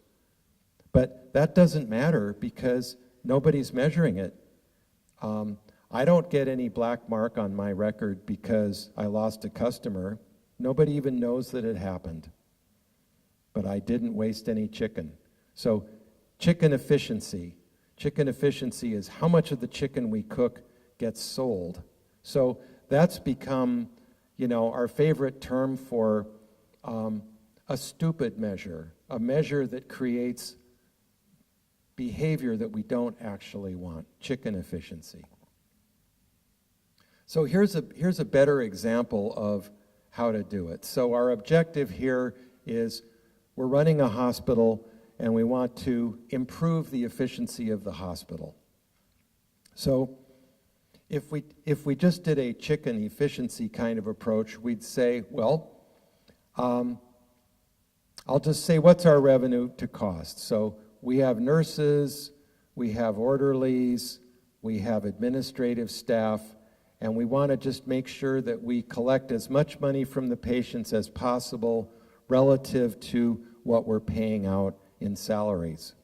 So if that's the only way that we're measuring people, we would have a disaster because nobody cares about whether the patient got better, whether the patient had a good experience, whether they suffered or not. So we need to balance that very tangible efficiency measure with something that measures how our customers feel. So we might use Net Promoter Score. So the Net Promoter is, you know, on a scale of 1 to 10, how likely am I to recommend this hospital to someone I care about who's sick or needs an operation? So if I'm 9 to 10, I'm positive. If I'm 0 to 6, I'm negative. 7 and 8 is indifferent. So Net Promoter Score takes the positive ones and subtracts out the negative ones. That's why it's called Net Promoter Score. Because we know that someone who says something negative about your company, that actually travels farther than something positive. People always remember bad news. So that's why it's 0 to 6, a lot of it is negative. So you need those two to balance each other. The third example here, key result, completion of an operational plan. So that breaks the rules that I just gave you, doesn't it? Because it's a project. So it might be something that we need to do, but what I would challenge you to do is say, why? How does completing an operational plan, improve hospital efficiency. You need to tell me what the logic of that is. So it might be that, well, as part of the plan, we're going to develop a set of outcome measures that tell us whether we're doing a good job, and we don't have those. So we need a project to define, we need an OKR to define what the OKRs are going to be. So sometimes that's where you have to start, but I always encourage people to think about why they're doing it. So the OKR process, just to summarize what happens at the team level, the first thing to do is review the enterprise strategy and then define what the team mission is. What does this team do that actually contributes to it? And then do a team level OTSU or SWOT. How well are we doing our job? Create some OKRs. And then what happens is we're not doing this in a vacuum, like we just come up with our own and off we go. We present it up the line, we present it down, we present it sideways. So what I've often done with the group, they might have 16 different teams within a division. We all come up with OKRs and share them with each other. And so if we say, well, you know, you and I have very similar ones, maybe we should share. Or I need you to do something in order for me to do it. Can I convince you that, you know, you'll do this OKR in order to help me? So there's a negotiation and alignment process that happens, and then all of it gets published transparently. So here's an example of a team level OKR. Again, it's from Bodie Beach. So they've said, well, you know, we have a whole assessment of the wellness resort business in the Caribbean. So what about all of that is relevant for us? So an outcome of assessment is a planning assumption. So in this case, the way this resort used to operate, they get most of their clients from the United Kingdom, and it used to be that people who wanted a Caribbean holiday would go to a travel agent who would have brochures and then would make all of the arrangements. Nowadays, everybody goes on the internet and they want to find their own, they want to find the best deal. They want to find out more about the resort. They want to look at TripAdvisor. So the travel agent is out of the picture increasingly. So that means we need to do a better job of being on the internet. So this particular team is the social media marketing team. So what's our mission? Well, we are experts at social media, and we're going to use that to attract guests to Bodie Beach. That's why we exist, is to pull those people in. So an objective that they set up is we're going to build an awesome website that makes signing up for a week at Bodie Beach irresistible. So where I live, awesome is a really common expression. Everybody wants to be awesome. You know, you go to a restaurant and you order something and they say, awesome. But what do we mean by awesome? You know, it's a very common expression. So in this case, awesome means 20% of the people who land on the first page are going to go to the next page. That's called a click-through rate. So, you know, right now it's 5%. We want to get to 20. Right now people spend less than a minute on the site. We want to get that up to 2 minutes. And finally, we want 5% of the people who come to the website to sign up. That's a very ambitious target, so we need a very seductive website. So those are the key results. It translates directly into people signing up for a holiday. So there's a lot of different ways to come up with these OKRs. So these are just some examples. So the top-down approach is, let's say I'm a sales team covering a particular region, and the larger strategy above is we're going to increase sales 100%. And so we're going to increase sales 100% in our area. We do something that directly contributes to the higher level objective. That's the top-down, but the bottom-up might be that we're constantly having miscommunication between my department and your department, and you know, the CEO doesn't see that. The CEO can't fix that. We need to fix that. So we decide that's what we're going to do. That's a bottom-up OKR. Remember earlier we talked about separating what we know from what we don't know. So you might say, look, we want to find out more about what our customers value. This is where design thinking is really useful. We'll actually go out and work with some customers and try some prototypes on them. That could be framed as an OKR. For the next quarter, we're going to learn more. So I have one client, for instance, they manage homeowners associations in Florida. And so they've been very successful, but the boss said to me, he said, okay, I already know what we've done right that's made us so successful, but I want to know what I don't know. I know that there's something I don't know out there. So let's find a way to go out and do that. So we're designing a process to talk to customers to learn that. And we framed that as an OKR. So I'm selling him a strategic planning process. So the first OKR, it's assess. There's an OKR about assessment, and there's one about focus, and that's what we're going to do in the first quarter. We talked about improving process efficiencies. So even if you're doing lean process improvement, that can be done as part of an OKR. We're the motor vehicle department and people have to queue up and wait for their driver's license. We're going to reduce the amount of time, process efficiency. Anything else to do to reduce risk and uncertainty. So there's a lot of, you can throw these possibilities out to come up with ideas. Okay. So the last two steps, I'm not going to spend as much time on. We'll wrap up soon and see if you have any questions. The last one is what I call ACT. So this is where your actual projects come in. The key thing I want you to remember here is you might set an OKR for the quarter, but don't set it and forget it. You need to work this into your regular meeting schedule. So if you have a weekly management meeting, one item on the agenda should always be, how are we doing on the OKR? What did we do last week? Who's going to do what next week? So translate it into action.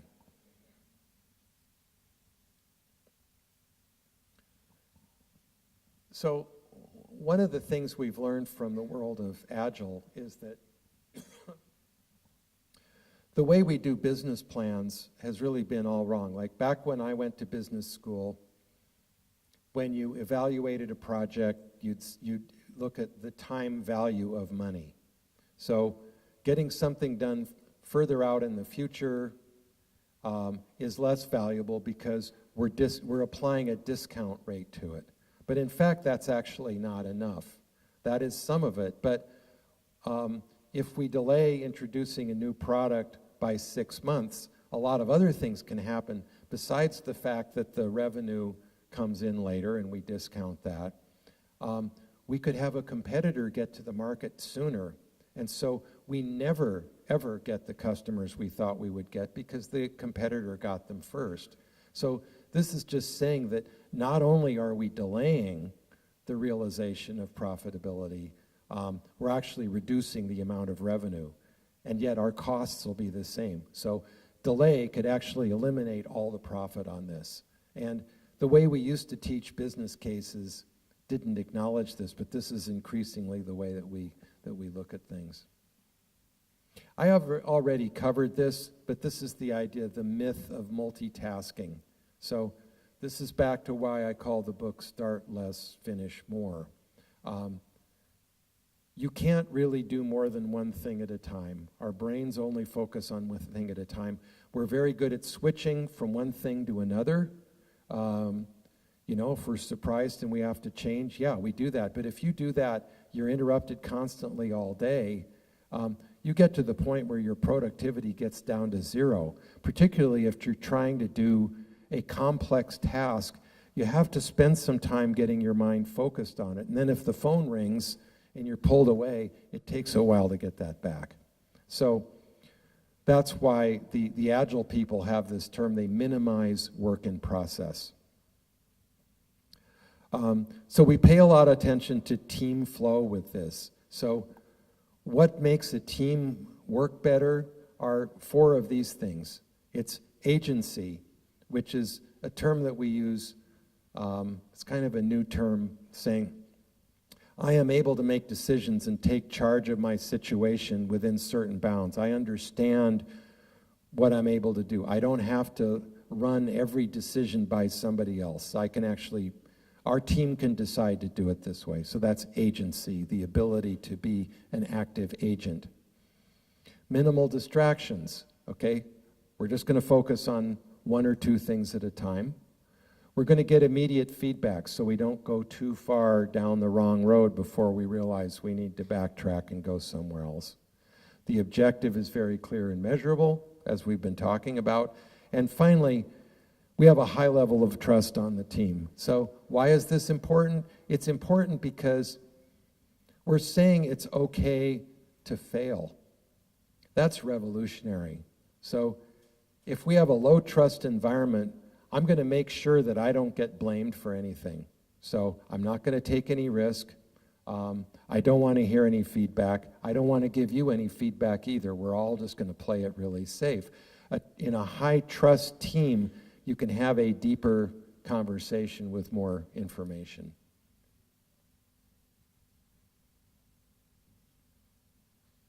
So I'll simplify the idea here. The idea of small batch sizes is instead of saying, okay, we're committed to a 3-year project, we're going to break it down into smaller bits and only do a couple of them at a time, again, so that we get the fast feedback. So in the agile development world, they call this a small batch size. So just break it down into small pieces. That's that idea of minimum viable product I was talking about at the beginning. Like, what's the minimum that we can invest in order to learn something about what our customers value?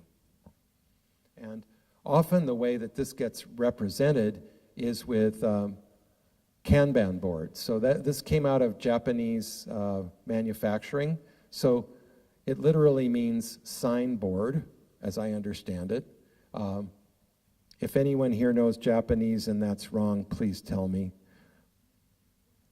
They're pointing at someone in the front row. Is that close? Okay.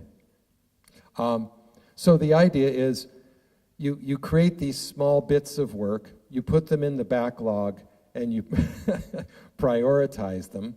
And then, let's say here, we've said our work in progress can only be 2 tasks. So you can only move something from backlog into in progress when it moves out of in progress into completed.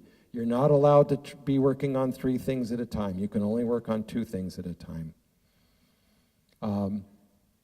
When they're done, you move them into completed, and then you need to get feedback from the customer. So that's what we mean by accepted. The customer who wanted the product says, yes, this is what I wanted and this is done.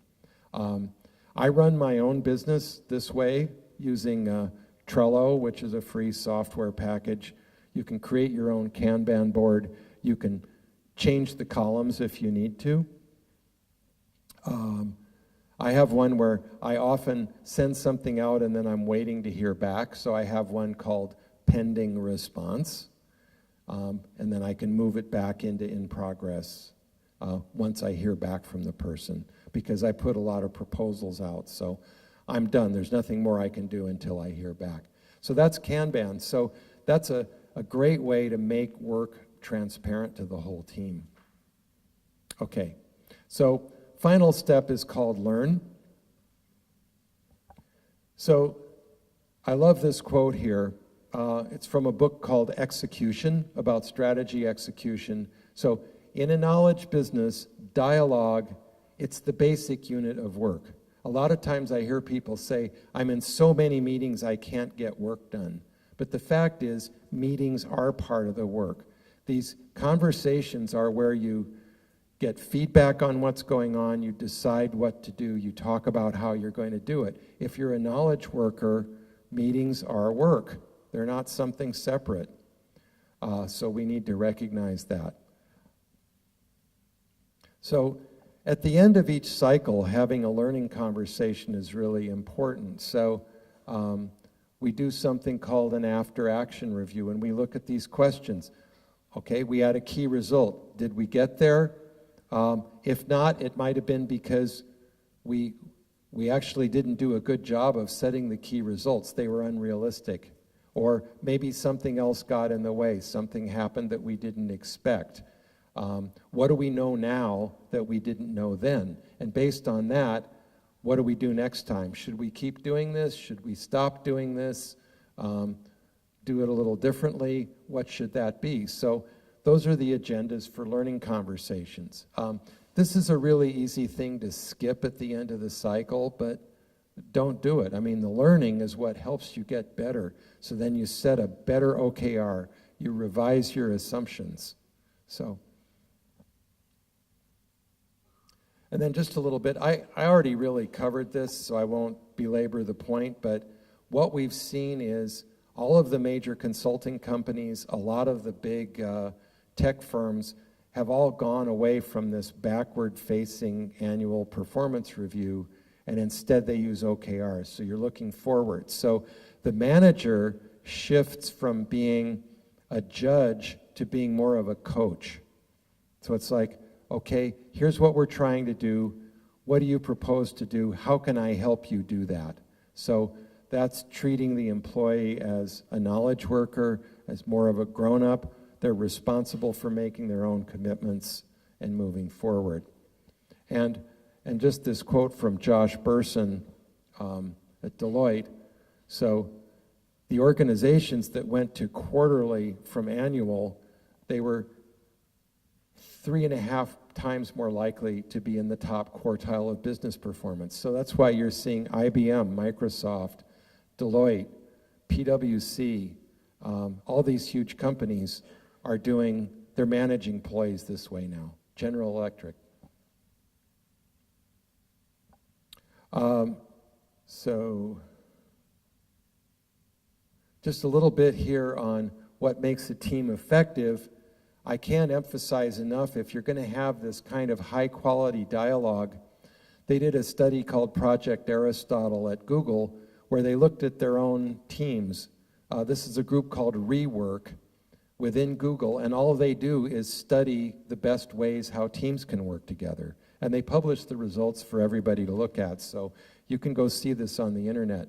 The number one thing they found makes teams effective is what they called psychological safety, which is, again, that high level of trust and feeling like, if I'm uncertain about something, I can admit it. I can acknowledge that I don't know something. If I feel frustrated with the way you've done something, I can tell you, and you're not going to panic. And likewise here, like I feel like it's safe to be uncertain, it's safe to be vulnerable. And again, this is a huge cultural change all over the planet, but the most successful companies are actually succeeding in behaving this way. So just about wrapped up here. So again, what trust is about is that these three things. Sincerity means I really mean what I say. I'm not making a shallow promise. I'm making a meaningful promise that I'm really committed to. I have the ability to fulfill the promise. Sometimes what happens when things break down, somebody will say, well, yeah, I did a terrible job of it, but I meant well. Well, if a person isn't competent to do the job, they need to get the feedback. They need a different job, or they need to learn what they need to do. So competence is actually a very important element of trust. And then finally, reliability. If you make promises to me and then you never come through, you never fulfill the promises, I get to the point I don't believe you anymore. You're not reliable. So reliability is something that's built up over time. So those are the three elements of trust. So we've taken you through a real whirlwind tour of the Agile strategy management cycle. It has these 5 steps. It could take as short as a quarter or as long as a year, depending on the nature of the OKR and the level that we're at. So this is just an example of what we talk about cadence. So in this case, we've got a 1 to 5 year strategy where we've defined for the whole enterprise. Then each team defines what its mission is, comes up with objectives and key results for the quarter. But then you need to check in during the quarter and make sure that you're on track. So a monthly meeting with management and then translating it into a weekly cycle of action commitments based on trust. So just to summarize the OKR do's and don'ts, you want to stay focused on business outcomes. I've said that about 10 times, but that's the hardest thing to understand about this. We all struggle to do that. Don't imitate Google. Google does not even imitate Google. Every department at Google is different, and they're constantly innovating how they do this stuff. So you need to find a way that works for you and your team. Do align objectives and key results with overall strategy. Don't do what Sears did. So I started to tell you what Sears did right in the old days. So interestingly, when I first learned about OKRs, one of the first case studies I heard happened at Sears. And they had gone in to a set of stores and they were trying to improve the productivity of the retail people on the floor. And the way they measured productivity was sales. It's like, how many dollars sales do 5 people on a floor generate in a shift? Okay, and so that's easy to measure. So they went in, they did OKRs. They had an improvement of productivity, 11%, which is great. 6 months later, they closed the store. So the problem is that at a strategic level, Sears is no longer agile. They're not innovating. They're selling the same stuff. They never got the e-commerce thing down. They didn't get the internet thing down. So they're doing something that they were successful at 20 years ago, but that doesn't work anymore. So having the salespeople marginally more productive is like, we have this expression, shifting the deck chairs on the Titanic. You know, the whole ship is going down, so changing the seating is not going to help. So don't do that. You need to be focused on the overall strategy. So I'll wrap up here. Thank you very much for your time. Do we have any time for questions, or should we just wrap up here? I know we started a little bit late. Couple questions, or okay. Somebody want to take the microphone? Hi. Hi. Just would like to ask you from your experience, so any banks in the world or in America, are they using OKR yet? And how they are applying? They using OKR on top of their KPI or purely on OKR? The only big one I'm aware of that's done OKRs all the way through is ING Bank. And yeah, they've been pretty successful with it. What I find happens with a lot of large banks is that they're doing OKRs in part of the organization and not all of the organization, which is okay. That's an okay way to start. So, If can you suggest if you want to start the OKR in Krung Si, which we are like 75 years old bank, and we are very KPI company. right. So which part should we start first? So can you help us? Well, again, the problem that I have with KPIs is, you know, the KPI is a key result, but it's not tied to an objective. So it just becomes a number that you're trying to do. So you don't have the meaning in the job. So I think a knowledge worker needs to have more meaning in their job. Like, I need to understand why I'm doing this. I can do a better job if I understand why. So KPIs are not bad. They're just a partial solution, I think.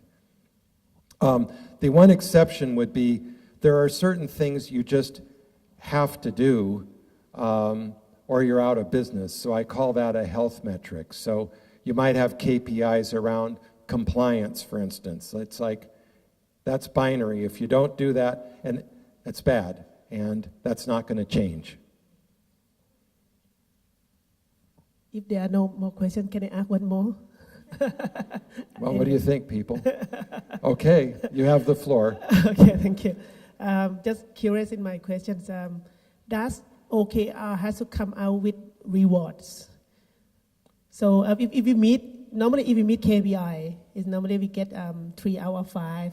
If we meet like 20% over KPI, then we get a full bonus. Then how about the OKR related to bonus given, rewards given?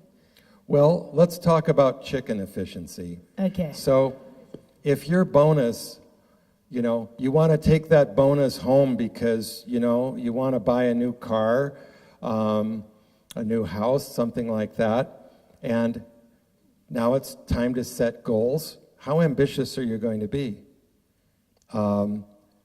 You're probably going to do one of those things where you're pretty certain you can achieve it because you don't want to take the risk. So what companies have done with this is OKRs, there's still an element of the appraisal of the person and the compensation decision, but it's not the whole thing.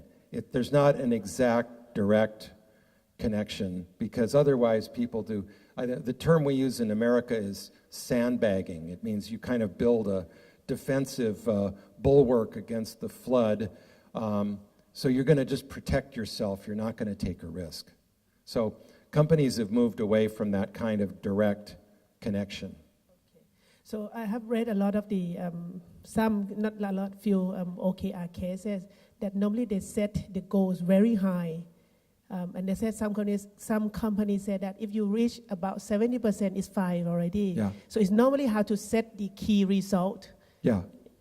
Because it's KPI, normally we said that, okay, we can achieve this, but how OKR different from KPI?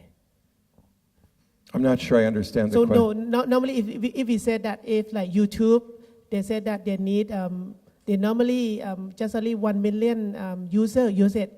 And they said that next year we're going to target like 20 million users, which is unbelievable for the team to meet it. Right. But the CEO said that we should reach 20 million.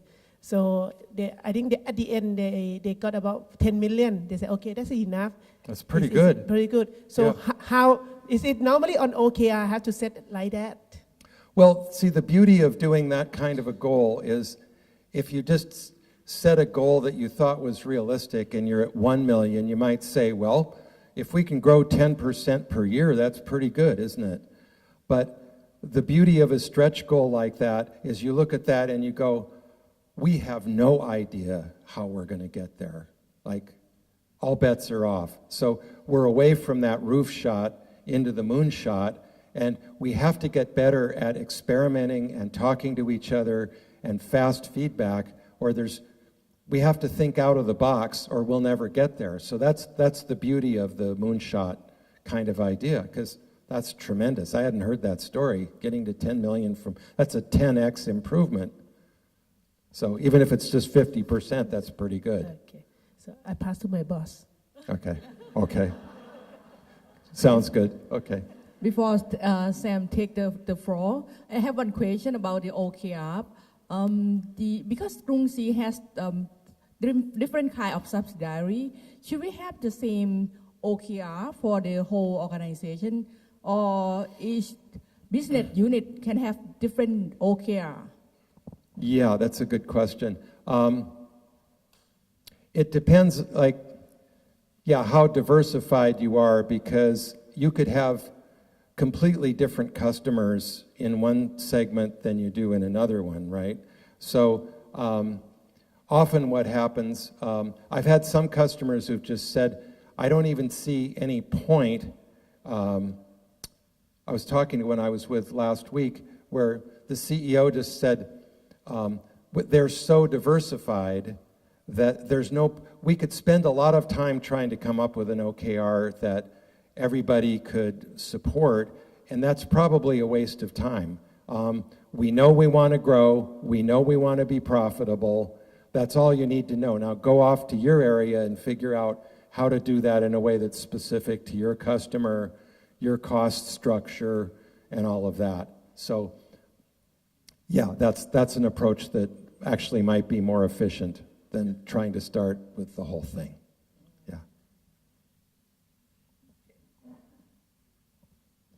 Okay. All right. So thank you very much for today ค่ะ May I have the round of applause for คุณแดน Okay.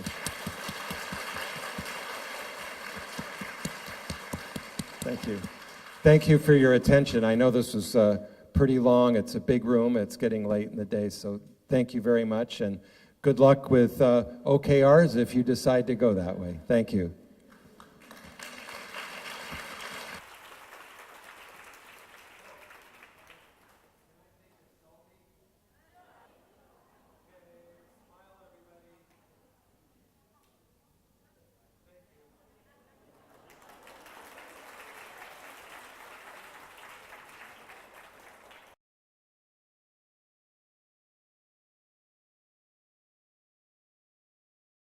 โจทย์ที่น่าสนใจวันนี้คือ OKR นะคะคือ Objective Key Result เนี่ยมันเป็นเรื่องใหม่ของในโลกของยุคทันสมัยขององค์กรที่ควรจะเดินไปข้างหน้าจากสิ่งที่เราเคยเจอในอดีตก็คือเรื่องของ KPI ทำยังไงให้องค์กรเราเดินหน้าโดยที่มี Objective เดียวกันแล้วทำยังไงให้เราเนี่ยเดินแข่งขันกับคู่แข่งไปในข้างหน้าโดยที่เปลี่ยนวิธีในการทำงานการหา Objective ที่น่าสนใจมาประกอบในการวางกลยุทธ์หรือการวางเป็น performance ในการวัดผลตัววัดผลใหม่เนี่ยอาจจะไม่ใช่ในตัวเลขที่ทำให้เราถึงจุดเป้าหมายนะคะ OKR วันนี้เนี่ยที่ทางคุณแดนมาสอนเนี่ยก็ทำให้เราเห็นภาพอีกภาพหนึ่งว่าในองค์กรในยุคใหม่ที่เป็นโลกดิจิทัลวันนี้เนี่ยเขาทำงานกันยังไงนะอันนี้เป็นเรื่องที่น่าสนใจที่วันนี้เราคิดว่าน่าจะนำเรื่องของ OKR มาเรียนรู้มากขึ้นในองค์กรของเรานะคะค่ะก่อนอื่นนะคะก็ต้องขอบคุณนะคะคุณแดนมอนโกเมอรี่นะคะที่ได้กรุณาสละเวลาเนี่ยมาแชร์เรื่องดีๆให้พวกเราฟัง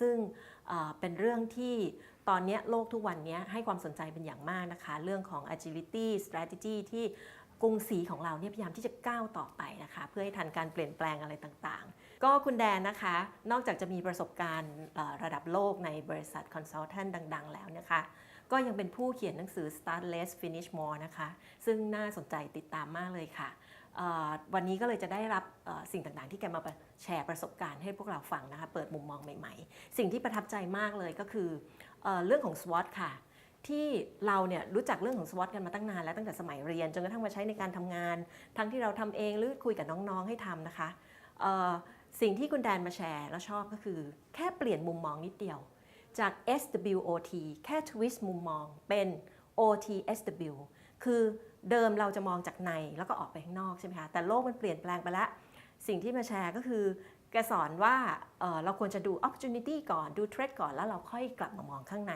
เพราะนั้นในสิ่งที่เรามองเนี้ยมันก็จะช่วยทำให้เราเห็นโลกข้างนอกมากขึ้นแค่เปลี่ยนนิดเดียวชีวิตก็พลิกแล้วองค์กรก็ไปได้ไกลอีกเพิ่มขึ้นมานะคะในสิ่งที่เราอาจจะลืมเลือนกันไปบ้างค่ะคือโดยปกติอะค่ะเวลาที่ได้ยินที่ผ่านมามันจะเป็นเรื่องของอาจารย์กับสครัมแล้วก็เรื่องของอาจารย์สครัมเนี่ยโดยส่วนใหญ่อะค่ะคนจะคิดว่าเกี่ยวกับเรื่องของ IT แต่ว่าในคอร์สของวันนี้ทำให้เราเห็นภาพที่กว้างขึ้นในเรื่องของคำว่าอาจารย์ว่าสามารถที่จะนำมาใกล้ตัวของทีมงานของเราใกล้ตัวของตัวเราเองหรือว่าใกล้กับองค์กรมากขึ้นเพราะว่าคำว่าอาจารย์เนี่ยเราสามารถที่จะไปดูในเรื่องของตัว strategic thinking หรือว่าดูในเรื่องของ strategic planning ได้แล้วก็สิ่งที่ประทับใจค่ะเพราะว่าโดยเนื้องานที่ทำอยู่ทุกวันนี้ค่ะคือทำในงานที่เป็น strategic planning แล้วก็สิ่งที่อาจารย์ recap มาเนี่ยค่อนข้างตรงกับในเนื้องานที่ทำแล้วการที่เราจะ move forward อะค่ะไปในเรื่องของการ think digital สิ่งนี้แปลว่าเราต้องคิดอะไรที่มัน forward looking มากขึ้นแล้วก็การที่เราจะไปเรื่องของ objective และ key result ว่าแต่ละคนควรจะทำยังไงเพื่อที่จะบรรลุวัตถุประสงค์ขององค์กรอันนี้เป็นสิ่งที่น่าสนใจแล้วก็เป็นสิ่งที่คิดว่าทุกๆหน่วยงานนะคะถ้าสามารถเอาคอนเซปต์นี้ไปต่อยอดแล้วใช้ในเนื้องานของตัวเองได้จะเป็นสิ่งที่ดีมากค่ะก็เซสชันกับคุณแดนวันนี้นะครับเรื่อง OKR นี่เราก็เคยได้ยินกันมาอยู่แล้วตอนนี้ในแบงก์ก็ทำงานเรื่อง Agility กันมาสักพักหนึ่งแล้ว ผมก็สงสัยอยู่เหมือนกันว่าagility เนี่ยมันจะวัดผลด้วยอะไรจากเซสชันวันนี้ก็เลยทำให้พอจะเห็นภาพว่าOKR กับ agility นี่มันไปด้วยกันนะครับก็คือวัดผลเป็น objective วัดเป็นชิ้นๆแล้วก็ไม่ต้องมองไกลมากเป็นสั้นๆค่อยๆตัดแล้วก็วัดผลไปเรื่อยๆก็น่าจะทำให้เห็นภาพมากขึ้นแต่อาจจะต้องไปศึกษาต่ออีกนิดนึงแล้วก็ดูว่าจะประยุกต์ใช้ต่อยังไง